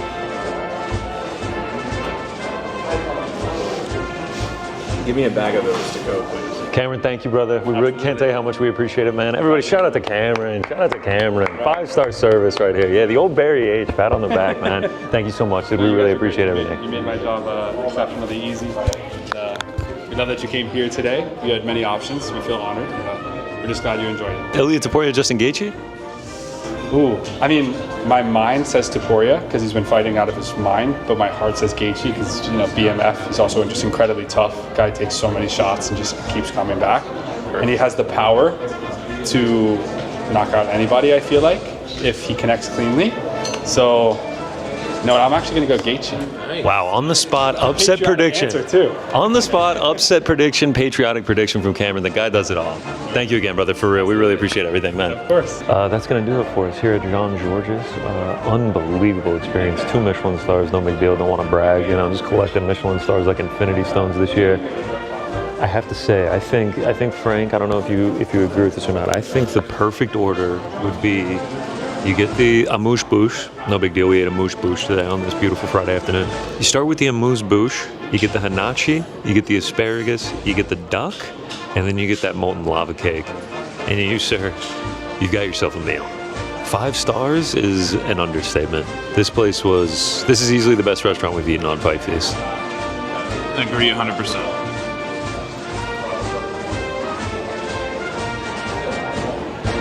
Oh, I wasn't pointing at anything. Was that just a... thought that was a fade off. That'll do it there. Go ahead and cut.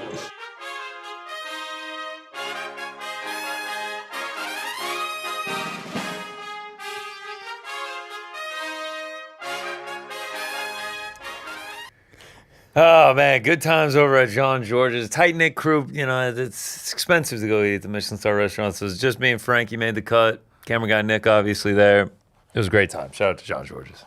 Yeah, Cameron new ball, huh? She sure did. She sure Cameron did. Newball. Cameron? Oh, Cameron Newball. I thought you said camera, short for camera guy Nick. No, Cameron. Cameron also knew ball. Cameron knew ball about the food. Wait, and does camera guy Nick know ball? She knew ball about the ordering. Oh, okay, She knew to okay. get the asparagus. Would you put like get the best duck. orderer so great. as the credit? Killed the ordering. Cameron knew ball about food and about the UFC. Shout out. Yeah, oh yeah. Shout out to him. Can I just say that Sure can. I heard you in the kitchen a few days ago talking about, some scumbag with a gold jacket and an American tie. I had no idea you were talking about yourself. Yeah. What'd you think of the fit? Yo, I loved. So let me ask you this: was it thrifted? Was it new? I want to know all the details about that. The tie was from Amazon. The jacket was thrifted years ago, and then the lapel pin was also from Amazon. Yeah, it was kind of a fit. I mean, did I get some looks standing outside of Trump Hotel wearing that? Yeah, I got some icy glares. That's for sure. But you got to commit to the bit. So yeah, it was a great time. It was a great time had by all. Frankie, pantheon of most fun fight feast. I had a lot of fun, man. Yeah, I had a lot of fun that day. The only fight feast that was less not fun was the Brazilian one where the waitress just wasn't having our shit. Every other fight feast has been great. Cameron was amazing. I would go back. I would request him. He actually asked for us to come back and have a drink sometime. So. I would absolutely go back, and I know my order. That asparagus is getting crushed. Specifically, he invited us back for a drink after you tipped him, though. So I don't know if those two things are related. Shout out. Yeah, shout out to Cameron. Shout out to John Georges. That was quite fun. Thought we would try to do something different instead of best burgers. We can always go get a burger. There's always that one. You only got one shot at the White House. So we tried to make it something different. Let's keep it rolling. In the White House theme, our pound for pound rankings this week. White House theme. President lives at the White House. But we're not going to pound for pound rank presidents. We will do pound for pound fictional presidents. Movies, TVs, books, comics, wherever you want to pull them from. Fictional presidents. Not people playing presidents, actual characters that are presidents. Frankie, what's the order, brother? The order today is going to be a little different. I'm going to start us off. Okay. Then we're going to go to Connor. Wow. And then we will have Rick. We are really shaking it up. We're really shaking it up. All right, brother, lead the way. So my number 5 is known as President Harker. This is the president that was on Air Force One in the middle of World War III in 1997 when his plane was shot down over Manhattan Island. And they had to send in a Snake Plissken to come save his ass. Here he is pictured with the codes to nuclear fusion by his hand. What is the film? The film is known as Escape from New York. It's a great one. John Carpenter gifted the world. Who was it? Who was hating on Escape from New York? No, I am not a big fan of Escape from LA. Oh yeah, it was you, and I was saying it was you. Yeah, you fuck Escape from LA. They're both great. Escape from LA was us last month. Exactly. That's Frankie in particular. That's right. You were very pro Escape from New York and hated Escape from LA. I need to watch Escape from New York. Yeah, you do. LA Have you seen also. Escape from LA? I haven't seen any of them, bro. Okay, yeah, you know. They're both I'm great. sure you've seen this next movie, though. My number 4 is Wait, President. before we go on, anything that makes him like a great president, or just like listed all of it, man. Yeah, he was the president. He was on a plane when it was World War III? World War And he got shot down? Nuclear fusion is kind of a big deal. Sending Snake Plissken in to save you is a huge deal.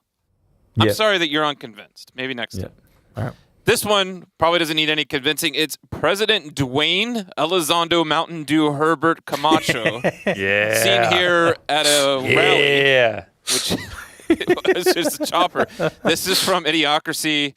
I love the fact that when this movie came out, this was seen as a funny character, but I would actually prefer to have this as our president. Easy, brother. Come on, bro. Easy. He cares about the plants. It's what they crave. He's woke. That's all I'm saying. We know. Number 3, you know her as President Rosalind. This is Laura Rosalind from Battlestar Galactica. She was 24th in succession to replace the president. And unfortunately, when the Cylons came out of their Armistice, it killed everyone, all 23 people that were ahead of her. So she, the Secretary of Education, became the president and was the only thing to keep Admiral Adama in check. She's amazing. Oh, and was diagnosed with cancer, so the whole thing is sad. Ooh. Number 2, President Lindbergh. This man defines the word Riz, I think, from Fifth Element. Everything he does, amazing. He has people sacrificing themselves to try to save humanity. He teams up with Bruce Willis and with Mila Jovovich. This is who defines the word Riz? Yeah, dude, look at him. Look at him. Debo if this was from your Friday? president, you'd be like, everything's fine. From Friday. They're like, we're Riz. invading Venezuela. Like, do your thing, President Lindbergh. I trust you. You rizzed me up. Go ahead. The only what Riz person means? that could out-Riz President Lindbergh is my number one, President Muffley from Dr. Strangelove, or How I Learned to Stop Worrying and Love the Bomb. This is Peter Sellers acting as president, who has to make a phone call to the leader of the USSR, explaining that through a little snafu, there is, in fact, a bomber on its way to Russia and will drop a bomb. His famous line from this movie is, "Gentlemen, there is no fighting in the war room." If you haven't seen Dr. Strangelove, I implore you to. That's why he is number one on my Power Presidents list. His moments of Riz, like, is it the phone call? When's he rizzing? I could tell you haven't seen the movie. And that's the dead giveaway. The part about the Riz is a joke, because, like, compared to President Lindbergh, like, nobody has that level of charisma. Got it. However, so Peter Sellers in this movie is acting like how Eddie Murphy does in, like, the 90s movies, where he's acting as different characters. Okay. So it's just really convincing when he plays as Dr. Strangelove, which is an ex-scientist from World War II Germany. He plays as the president, and he also plays as a English, like, officer. Okay. So you see him in different makeup, different clothes, but, like, the fact that he's able to nail all of these perfectly. But this president, and I can't understate this enough, one of the greatest presidents ever. Yeah. Take it away, Connor. It was a great list. I actually really like that list. No, you don't. As opposed to all my other lists? I'm not going to lie. You hated that list. I've only seen one of those movies, I think. Which one? Idiocracy. Oh, nice. No Fifth Element. Which we'll get to later. Fifth Element's fucking bad. My number 5 starts with a TV show. This is my one, like, real serious one. That is The West Wing. President Jed Bartlett. Martin Sheen. I mean, absolutely kills it. I thought we were doing fictional presidents. The amount of bars that this guy has in this show is. That's a good line. I remember voting fantastic. for him. Look at this. Look at this. How much of a key is the look? Is looking presidential to the? It's key. It's key. Yeah. It's not a key in real life anymore, as shown by our last two. But the presidentialness in movies. You got to have the big hair. You got to have the nice suit. You got to look. You got to have that demeanor about you. Yeah. Which we'll get into later, and we'll also get in that to our next one. Thaddeus E. Thunderbolt Ross, also known as Red Hulk. I mean, you talk about presidential. That guy's fucking presidential, okay? Are you kidding me? Obviously, a former, like, general, then in the most recent movie with Harrison Ford, he becomes the president. Shout out to the Red Hulk. Shout out to Thaddeus E. Thunderbolt Ross. All-time president. I mean...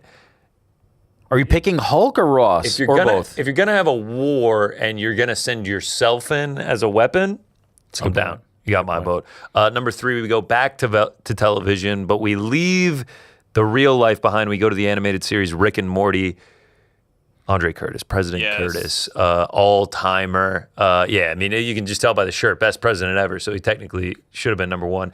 Just a completely ridiculous character that gets involved in the shenanigans of Rick and Morty, not afraid to get his hands dirty. The episode where he gets turned into a turkey when he's trying to pardon him, and it's a whole thing. Why does he look rabid in all the photos? Is he just like... Because he's like a very, like, intense, angry dude. Like, he doesn't like Rick and Morty, but, like, because... Rick is so smart and so powerful. Like, he has to use Rick and Morty in it. It's a ridiculous thing, but yeah, shout out to President Curtis. Number 2, how do I tee this one up? Spoiler alert. What is it? What's the spoiler alert? I don't know. Get to it. Selena Mayer from doesn't matter what decade we're in. Wait a minute. Julia Louis-Dreyfus running for president is getting my vote. Okay? What show was this? Veep.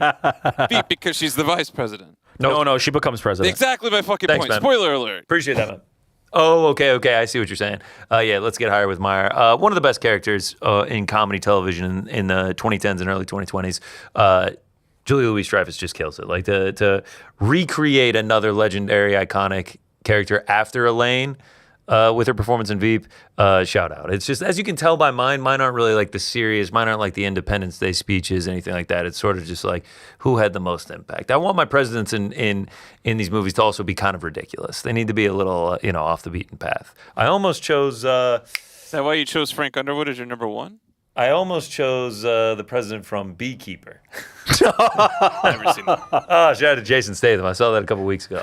Yeah, shout out to the president of Beekeeper. What a fucking film. Son's like a drug dealer. Yeah. She's in data stealing scumbag, and she's kind of a part of it. Either way, that gets me to my number one. You're number four, Frankie. Dwayne Elizondo, Mountain Dew, Herbert Camacho from Idiocracy, portrayed by Terry Crews. All-timer. Walks around with the guns. Is just a complete and total idiot, but he's a legend, no matter what you said. I like it. Shout out to him. All right. In making my list, I realized that I like presidents who are willing to take things into their own hands. Okay. Like, this is kind of where I landed. The Frank Underwood list, right? Not Frank Underwood, but the Red Hulk. He might have made number 5 if I thought of him. That is Thunderbolt Ross. That was an over. Taking it to his old. Thunderbolt Ross is a great one. We're gonna start the list with President James Sawyer. This is the president in a little film called White House Down. Jamie Foxx? Sure is Jamie Foxx. And what's interesting about this flick is that he has proposed a peace treaty between nations to remove forces from the Middle East, and that does not go over well. So there are people who want to harm him. And in this film, he and the people protecting him do battle to survive. Spoiler alert, he does die in the film. But before he does, he's wearing some red Jordan 4s, and he is kicking dudes in the face with them. And there's a line that says, "Get off my Jordans." And if you're the president rocking Jordans, you're making my list. That's just like a guarantee. This motherfucker's to Air Force One. Because he says, "Get off my plane." We might talk about that a little bit later. We may. I just never realized those were connected. I haven't seen any of these movies. I don't This watch is that a many. serious movie, though, right? I don't watch that White many House Down? movies with presidents in them. They're one of my favorite genres. Movies with presidents in them. 3 of my picks were TV shows. Especially where the president is under siege, where people are trying to get to the president and they're like scrambling to get to a bunker, or Gerard Butler's just walking around with a fucking machine gun. Like, that's my genre. It's a good one. Morgan Freeman's been in a lot of them. Doesn't make my list, though. All right. Number 4. Marcus Robbins, President Marcus Robbins. I don't think you guys are familiar with Marcus Robbins, but he is a bad motherfucker. Mark Cuban? Played by Mark Cuban in Sharknado 3. Like, this motherfucker was strapped and ready to go. Shout out Ian Ziering. That's what I want. I want a president that's going to pick up a gun himself. This is what I'm saying. I want these guys. Marcus is the type of dude who's just like, let me pick up the assault rifle and let's go take care of business. Said we got it's all computer. A man portrayed by Mark Cuban's name is Marcus. Former Dallas Mavericks owner Mark Could have Cuban. just dropped the us and just kept it Mark. Tech mogul, Shark. Shout out to, Shark Tank, Sharknado. Shout out to my guy Mark Cuban, but specifically President Marcus Robbins, and what an incredible portrayal. This one's a little bit off the beaten path. Because actually, I think Frank had one. This was from, what was it, Battlestar? This is a succession. We have spent a lot of time with the sitting president in this next one, but when all goes to hell, this person becomes president, and that's President Taffy Dale. Taffy Dale, portrayed here. Which would you think is the president that I'm picking? I was gonna originally I was gonna guess Meryl Streep, but now since you said it's Glenn Close, I will now change that vote to Glenn Close. It can't be Natalie Portman. Oh, it sure is Natalie Portman. The president in this film is played by Jack Nicholson, and this is from a film called Mars Attacks. When everybody dies, she becomes president and awards the Medal of Honor at the very end. Shout out to President Taffy Dale, who was thrust into service after everybody else was killed by the aliens. President Taffy Dale. Shout out to Natalie Portman as well. Man, I was also almost going to guess shout out to Keira Knightley, but Natalie Portman. Padme. Number 2. This is where it gets serious. This is where it gets intense. This is where it gets real. Like, up in the air, few dozen thousand feet in the air, vulnerable position for a president to be in. But President James Marshall wasn't scared.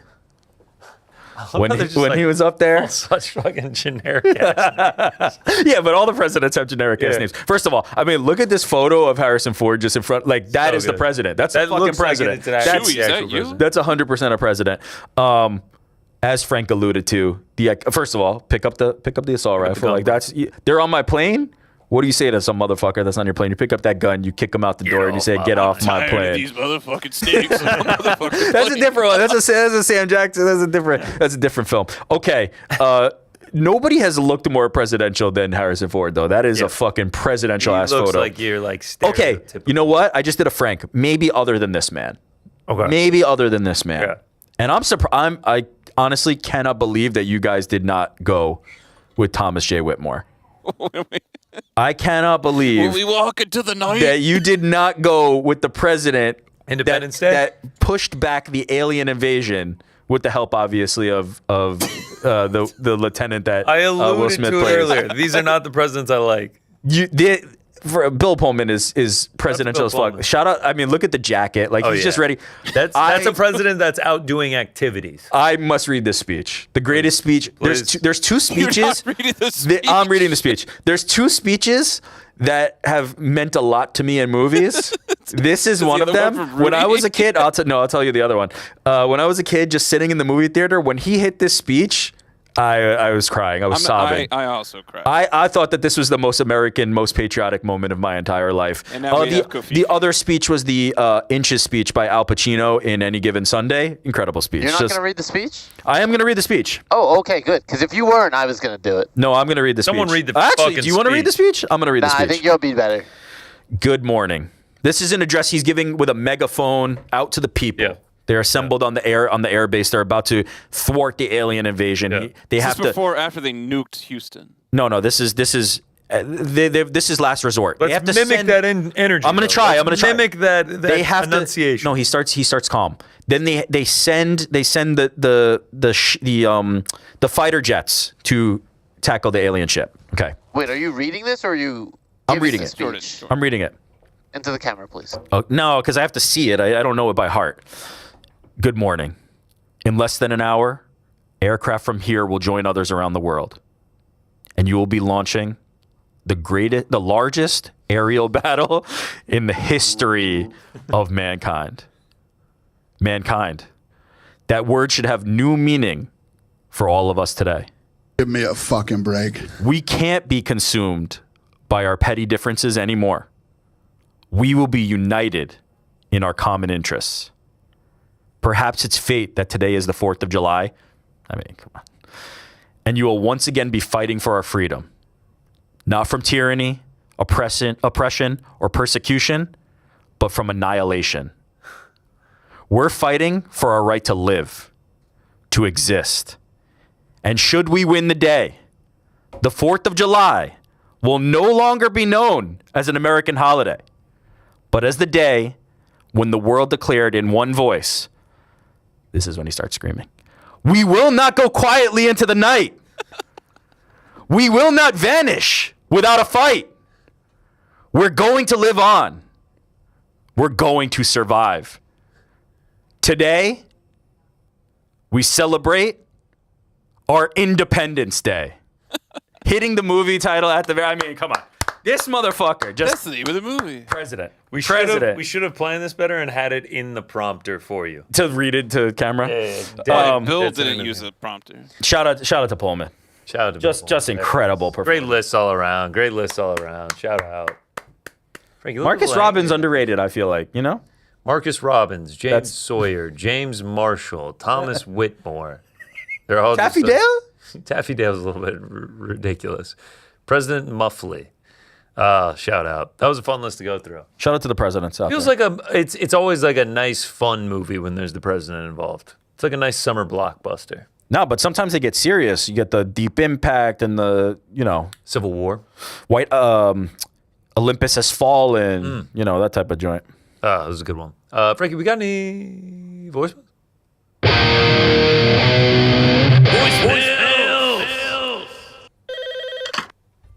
Ahoy, hoy. Gentlemen, hello.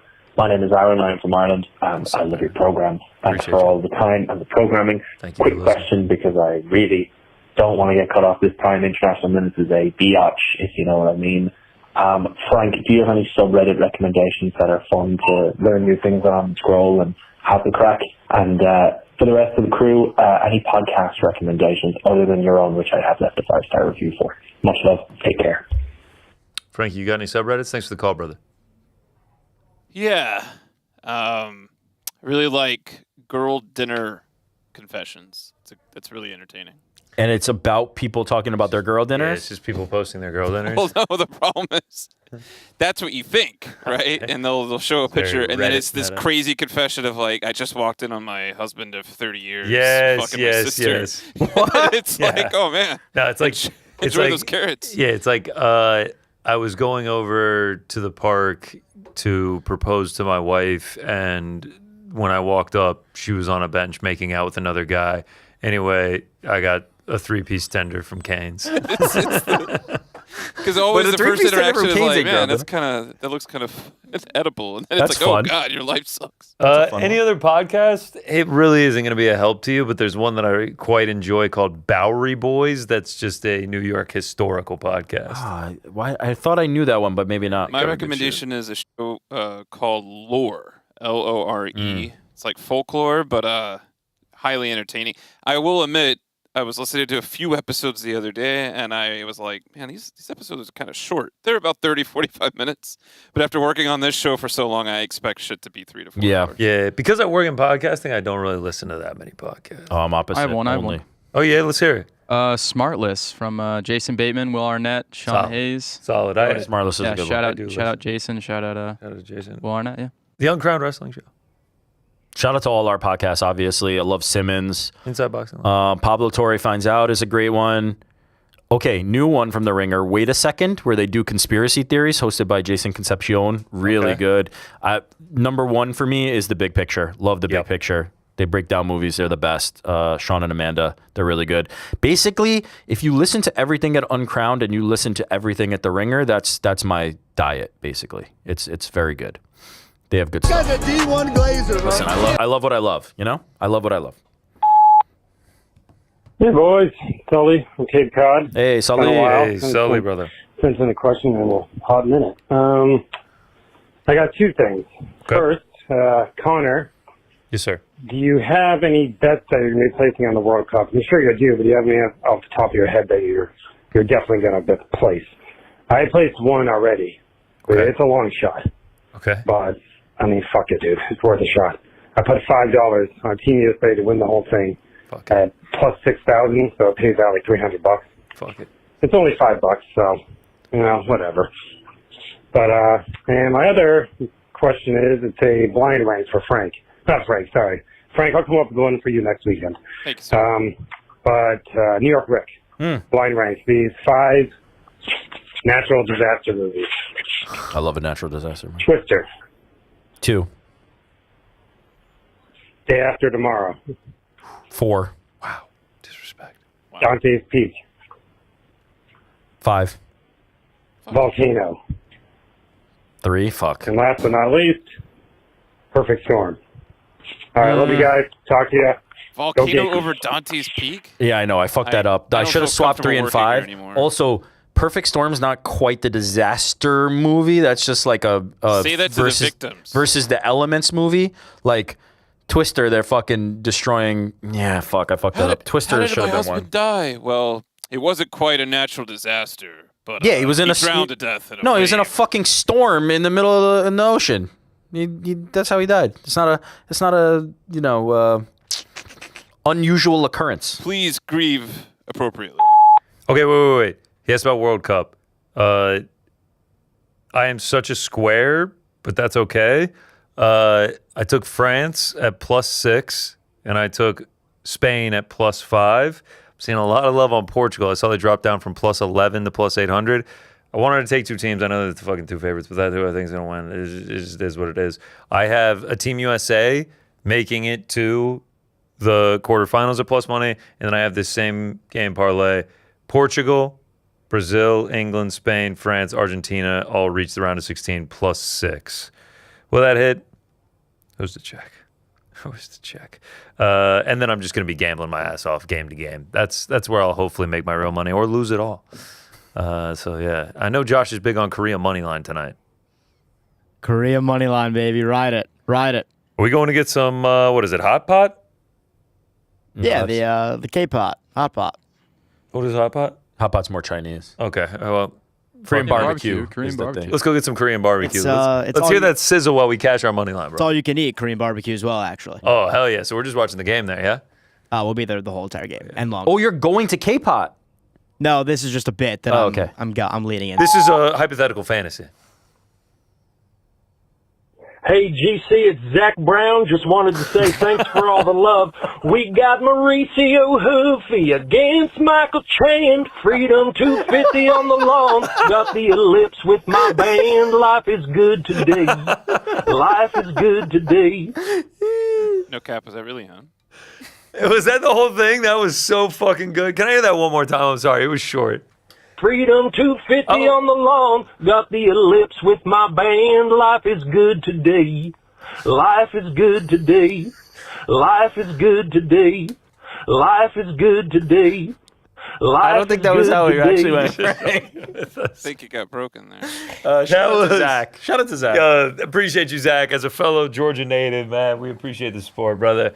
You're the man. We'll be cheering you on the ellipse, dude. Shout out. Shout out. Life is good today. What's up, boys in the back? My name is Chris, calling from Chowchilla, California. Small little town. Shout out to Chowchilla. Anyways, my question this week is, where do you guys stand on shit-talking other people's families, basically? I mean, you know, we know where Ariel stands, where there's limits to these things. And you shouldn't bring up certain things. But I did like what Travis Barker said, that you kind of take it as a comedy perspective where either it's all okay or none of it's okay, and that you just have to kind of realize that this is kind of all for show. None of it's really real. You're just doing it to sell the fight. I kind of lean towards that way. I do understand Ariel's point where you shouldn't just bring up other things, but I think as time goes on, people get more volatile, or they have to say more outlandish things to get more eyes. And we are past the point where back in the day, you know, if you brought up somebody's wife, that was in groundbreaking news. But now you can bring it up and it really doesn't do much. So I just want to know where you guys stand. Hope you guys are doing well. Have a good weekend. I can't wait for the World Cup this week. I hope you guys are all doing well. Bye. Appreciate the call, brother. Yep, love the World Cup. Mexico currently up 1-0 on South Africa right now. It looks like they're about to head over to halftime. In terms of the talking shit about someone's family, like in a real world situation, it is completely off limits and uncalled for, and like there's no need for it, and like there needs to be repercussions. In the fight game, like you are going to fight. And there is a bit of performative nature to it now because that is how these fights are built. And you mentioned Ariel talking about Strickland. Like, Strickland didn't just talk about Khamzat's family. Like, he attacked, like, entire swarms of people's, like, religion. At the press conference, he pointed to, like, a group of Muslim fans and was like, you're scum of the earth. Get them the fuck out of here. I hate you all. Like, that is different when you are classifying an entire religious group that makes up like 2.2 billion people or something on the earth. That's also not Khamzat, right? You're looking at two random dudes. Exactly. He's literally pointing to the crowd and being like, you guys are pieces of shit. You are scum of the earth. Like, you're not talking to Khamzat. Like, if he says, yo, Khamzat, like, starts talking shit about his mom, like, I don't know, in today's day and age, like, in today's fight game, like, it's just gotten to a point where that kind of feels like expected. And they're going to have to stand up and they're going to be like, don't talk about my mom, bro. Don't talk about my mom. And then it'll split and then they'll dap each other up after the fight. I said it earlier, but I think I've reached the point of I'm fine with all of it. Like, I think I've reached the point where it's just like my personal threshold, right, is I'm fine with if you want to basically, if you're okay with accepting the consequences, right? If Sean Strickland says, I'm making a conscious effort that I'm going to say whatever the fuck I want about whoever I want, and including you, fuck this religion, fuck this group of people, blah, blah, blah.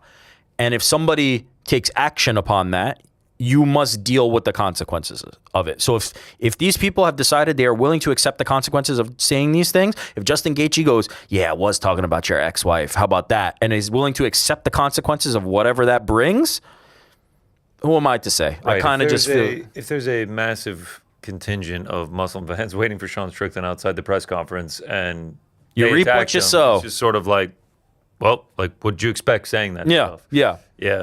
I think I'm kind of there, where it's like if we start to get into like the policing of like, this is okay, but this is not, like, you decide that. Let these fighters decide that, and I'm kind of okay with, like, Conor McGregor, all the nasty shit he said about Khabib. When Khabib's standing over him and going, talk now, that's the consequences of this. Because you are going to fight. That's what happens.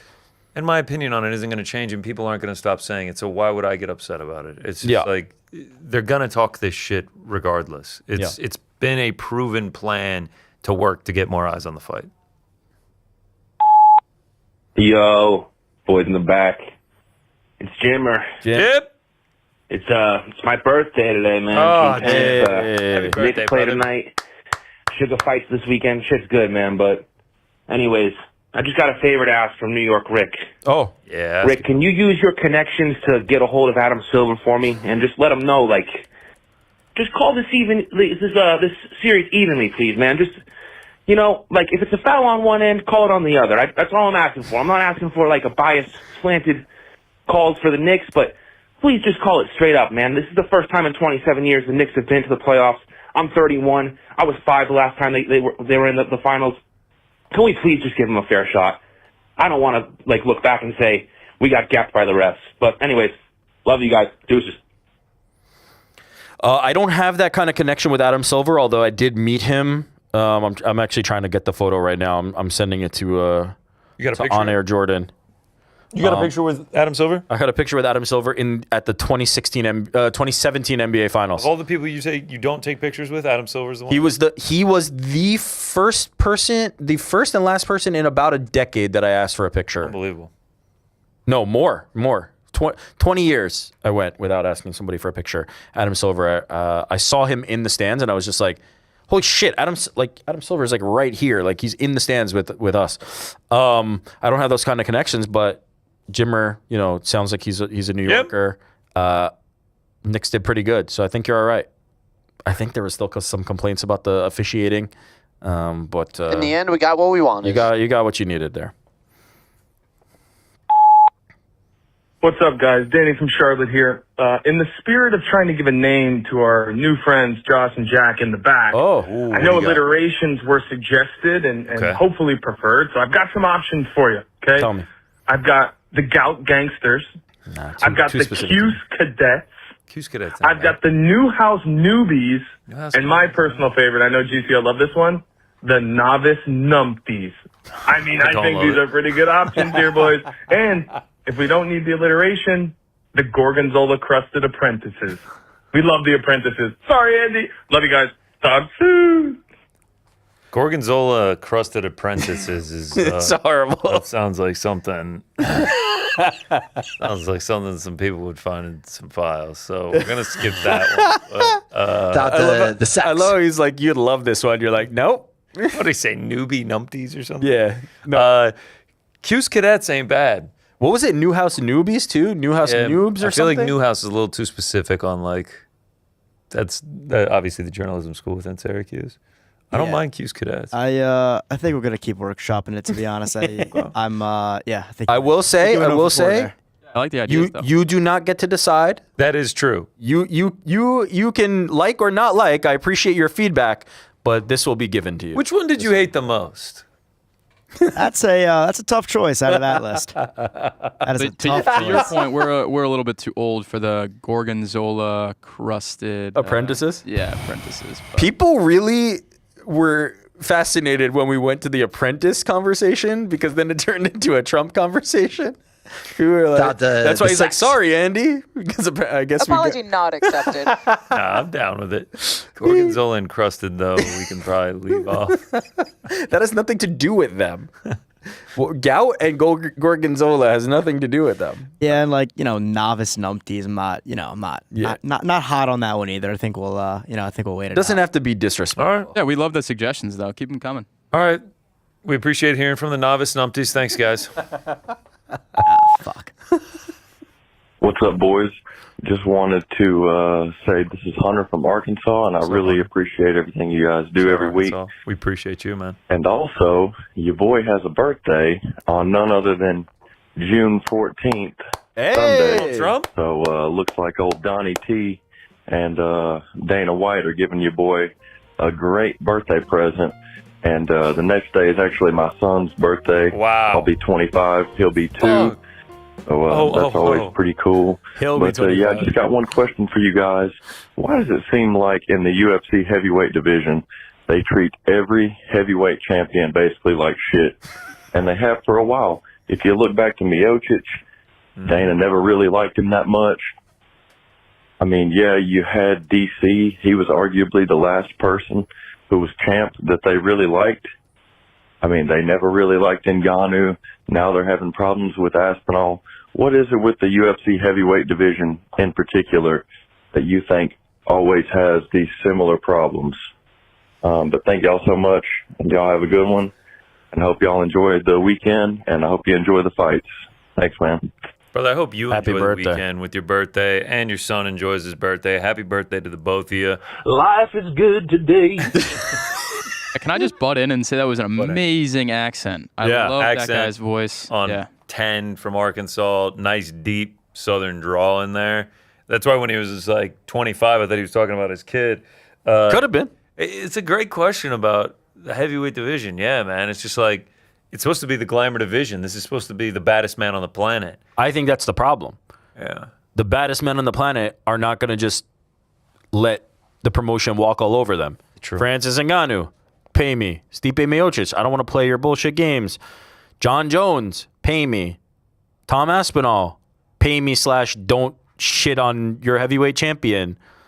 DC's the last one that kind of had like a cordial relationship because he was willing to play the game with them a little bit, whereas these guys are not.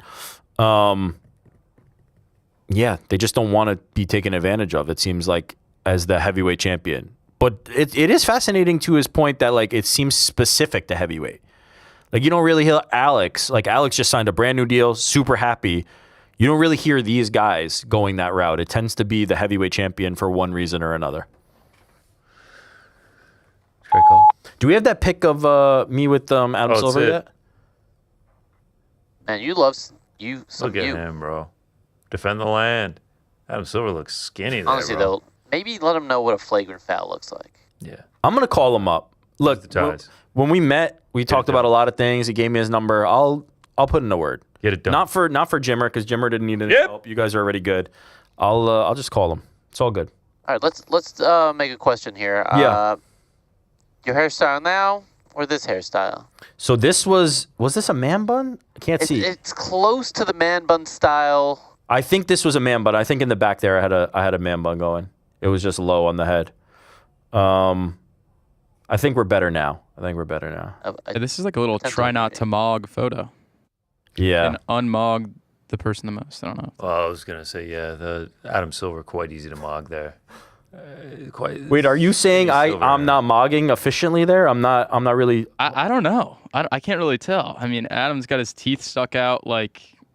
You're saying I'm like not giving, like I'm just kind of just like. You need to serve it a little bit more. Yeah, Adam Silver, all right there, man. I do like when we see the different years of Rick, all the different hairstyles you've had, and honestly, all the different fashion. I mean, that one was a black shirt, but had letters on it. We did the. I mean, they gave it out there. I was defending the land. The Cavs are on their way to about to be swept, and we finally stole one game. The different looks of Rick over the years would be a jarring thing for people. Can't wait for that pound for pound. We could do it. Boys in the back, what's up? This is Nick from North Carolina. Shout out Georgia Connor. I'm a fellow Georgia Peach. I was born in Atlanta. Shout out. I've been listening the whole time, but I've never called in. I've been too shy, too nervous. Long time, first time. But Welcome, it's something brother. I've been needing to loop you guys in on for a while. Loop us in. In 2024, I was living in Dushanbe, Tajikistan, and on 2 different occasions, I encountered UFC lightweight Nurullo Alaev. Yeah. I was too afraid to approach him. To be honest, he's pretty intimidating. He was rolling deep. He had a whole crew, and the man's neck is the size of a fire hose. So we locked eyes. You know, we felt each other's energy, but beyond that, I failed to meet the man. But anyways, so I'm wishing for him to become champion one day for selfish reasons. In a few weeks here, I'm going to be in Yerevan, Armenia. I'm going to be studying there a little bit. And I heard from Arman Tsarukyan that he is going back, I think he's going to Georgia, Tbilisi, Georgia for RAF match. And I know his home's technically Georgia, but he's Armenian. Anyways, basically, I'm hoping to add another former Soviet Republic UFC lightweight to my Rolodex in Arman Tsarukyan. Hopefully I can meet him in the streets of Yerevan or in one of their local cafes. So I'll keep you guys in the loop on that.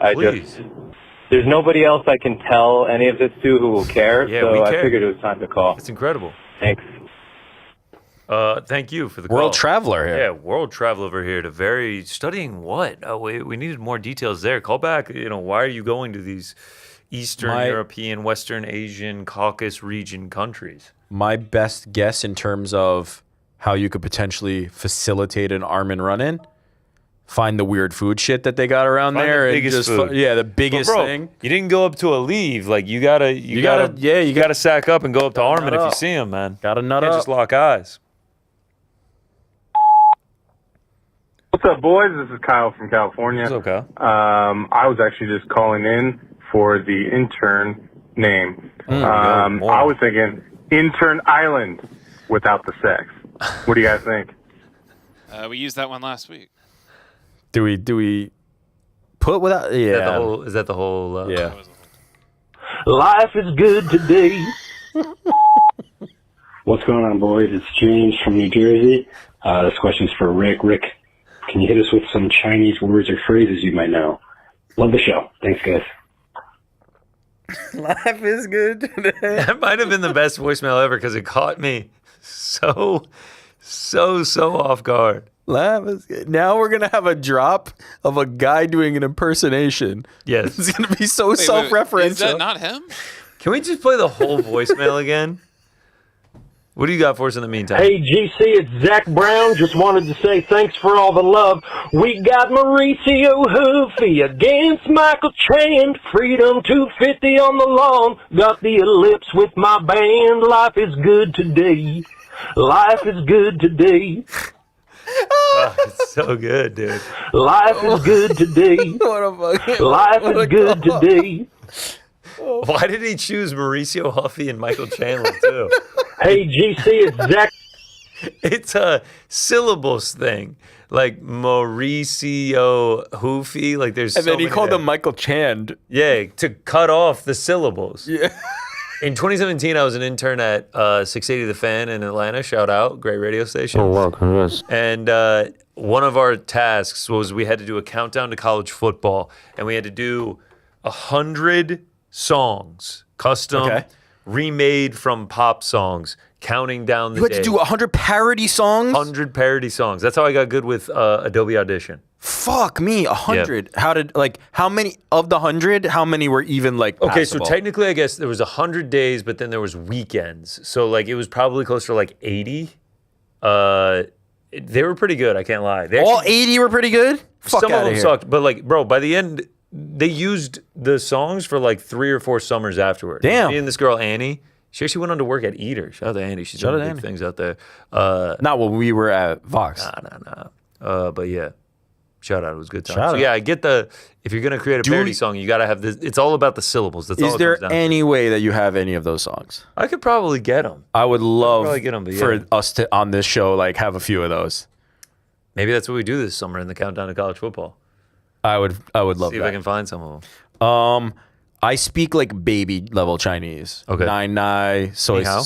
Yeah, but I know water. I know milk. I know Sai Sao, wash your hands, Chat Na, like brush your teeth. I know everything that my wife and I tell my kids. That's okay. I have no conversational Chinese. I was doing Duolingo very heavy for a long time, and what I got good at was the game of Duolingo and not learning the language at all. 1,000%. And I can start to recognize things, but I wasn't good. And like you get good at like vocab. Yeah. I know the sex. Very like basic level Chinese, Cantonese, and it's all predicated on shit that I say to my kids. Hey, GC, it's Zach Brown. Just wanted to say thanks. Whoops. Hey, what's up, boys? This is the absolute dumbass that called in last week and said we won a $30 million for the kitchen scrub drop. Okay.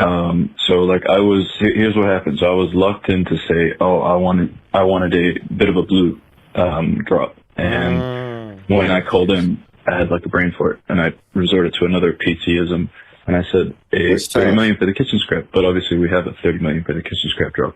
So I was not trying to completely mindfuck everybody on the show. That was not my intention. I apologize for the confusion. My actual idea was a bit of a blue drop because I feel like you could use that in the same scenarios that you'd use a without the sex drop, but it would be funnier because Bilal has negative charisma. Anyways, thanks. Hope that clarifies, and sorry for the confusion. I think you put too much thought into this one. Negative risk. Okay, negative risk, but yeah, we got But fight is a fight, business. So just like a bit of the blue drop. I'm with it. You're with it. Just a bit of the blue. I don't give fuck. Is the I life take as good whatever today, you want to give me. Let's go. Is the life is good today? One. It's not one. Is it permanent now? No. It needs to be, dude. It needs What to the be. fuck?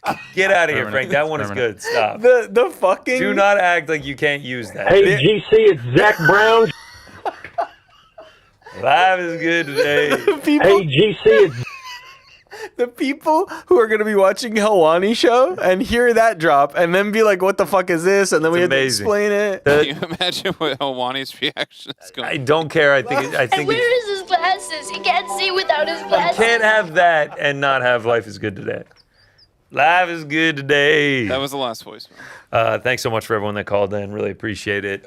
Some very, very good ones in there, especially Zach Brown. Thank you, brother. From one Georgian to another, we appreciate the support. Any super chats before we get out of here, Frank? Super chats. Yeah, we got a few. The Robot Ren says, I legit thought Wemby got hit with a WWE nut shot. In terms of what? I don't know. We'll I think ask the him. Jose Alvarado play where Alvarado falls down, gets up, and he just happens to be at Wemby's. All right. Yeah, he tripped him, right? No, he grabbed his leg. He grabbed his leg, right? Listen, it's not our fault that an alien is walking around, you stand up, and you're just at his groin.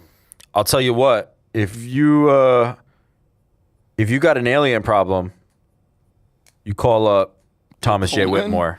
Call up Thomas J. Whitmore. He'll take care of that shit. No problem. The Gator 117, so sick on air, could experience that last night. Good game. For real. Shout Honestly, out to you on there. couldn't ask for more. Scrambled literally egg 2727. Bros, I don't give a fuck about basketball. Ariel got me. Come on, Knicks. Hey, shout out to you, Scrambled Egg. Yeah, man, the vibes in this city right now are high. They are quite high. Tough to beat. ZSIF137. Hey, boys in the back. I'm flying to Montreal for work Monday after being at the Ellipse. Does Ariel have any recommendations back in New York City for Game 6 if needed? Hey, BITB. What is it? Orange julep. Oh, yeah, go get I got a few. spaghetti I got a from the few. Orange Julep. Oh. Oh, you guys are Montreal boy. Yeah. I went to Montreal freshman year. Shout out Syracuse spring break. Wow. Franklin Suds and Subs. Bangin' Burger at Franklin Subs and Suds. The Keg Steakhouse and Viewport Steakhouse. Both Wow, absolutely banging. Steakhouse is on spring break. Big spender over here. Yeah. We spent a little too much money. It was all good. Food was enjoyable. Montreal for spring break as well. It's more of like a beach town kind of guy. Life is good today. Trevor Albright 128. GC, are you the only bald one of your brothers? I'm sorry, I didn't read this one before. I am the only bald one. Yes. My middle brother's going, the one that's going to be at the White House. He's afraid to admit it. He's scared. He's scared of the truth. My dad has a perfect hairline at 70 years old, and my oldest brother acquired that. No pushing back. It's like straight as it was the day he was fucking.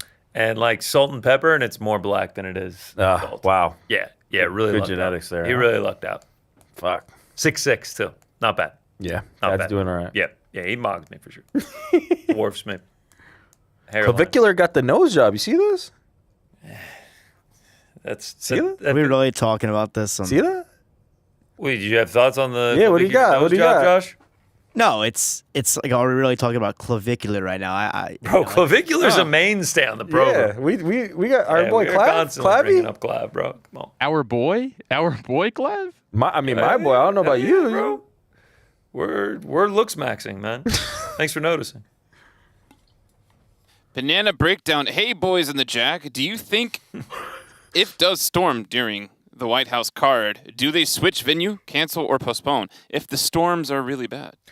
I think they would just postpone and wait it out. They have a tarp or something over the cage. The claw is huge. It should give some coverage, but I know storms. The wind can bring it in, and it can get the octagon soaked, and like it won't be great for the people attending. But I think they will have contingency plans. I don't think we see anything more significant than just a delay, like a rain delay. I'm with you.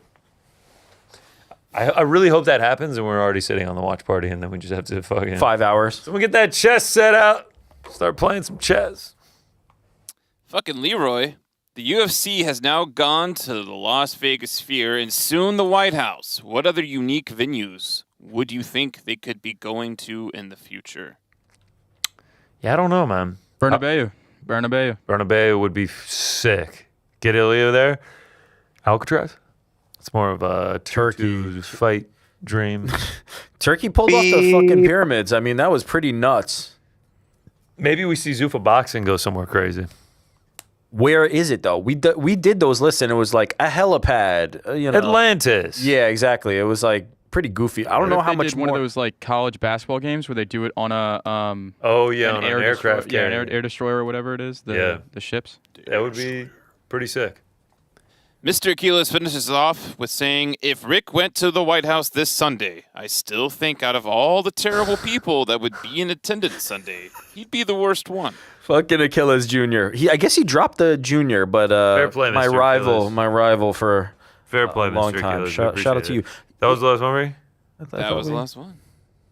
There might be one or two people worse. Final prediction for viewership of the White House card. Oh fuck! We will not know. Yeah, okay, that's a. They will not tell us.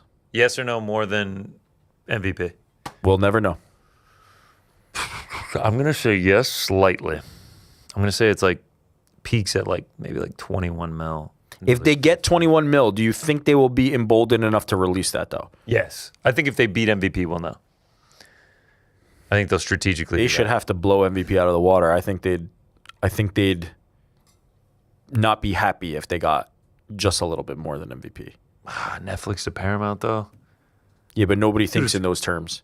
No end user of that or consumer of that is going to be like, wow, look at what they did on Paramount compared to the power of Netflix. People will go, you didn't really crush Netflix, huh? You didn't really crush MVP. If they get like 15, if they get 10 million domestically, that's like 1 in every 8 user that has Paramount Plus. Yeah. That would be a success. Well, you hope that there will be new subs, but I actually don't like. You know what? I think we will see a new subs number, but not a viewership number. Okay, that's my prediction. I actually don't see that much of like buzz online for this. Yeah, I'm like deeply ingrained in the community. None of my friends are talking about this. So, Jordan, I don't know really about Paramount's proclivity to release data on viewership and subscribers. Do they do that ever? Depends, if they like the numbers like everyone else. Yeah. We'll see. We will see. We'll find out Sunday. Not the numbers. Who knows if we'll ever find out the numbers, but we'll find out. I'll email David.Ellison at ParamountSkydance.com and we'll get the numbers. You and Appreciate Big Dave always trading emails. Many questions answered on Sunday evening. What's it going to look like? Who's going to be there? Will there be weather delays? Watch it with us and find out. Yeah. How do the fights play out? Watch it with us, 7:45 Eastern, right here on this very channel. New studio. Why does it sound so far away? It sounds like it's like... Zach, you all right? New outro music. Life is good today. That is a good outro music. You can hit the outro music. Don't forget, in a few hours, we'll be live on Ariel Helwani's We're going X home. and Facebook. X, Facebook, Helwani. Make sure to tune in. Anthony Smith, really breaking down that White House card. Crack tomorrow. They'll get you ready. Back here on Sunday. Can't wait. That's going to do it for us, though. Life is good. Till next time. Life is good today.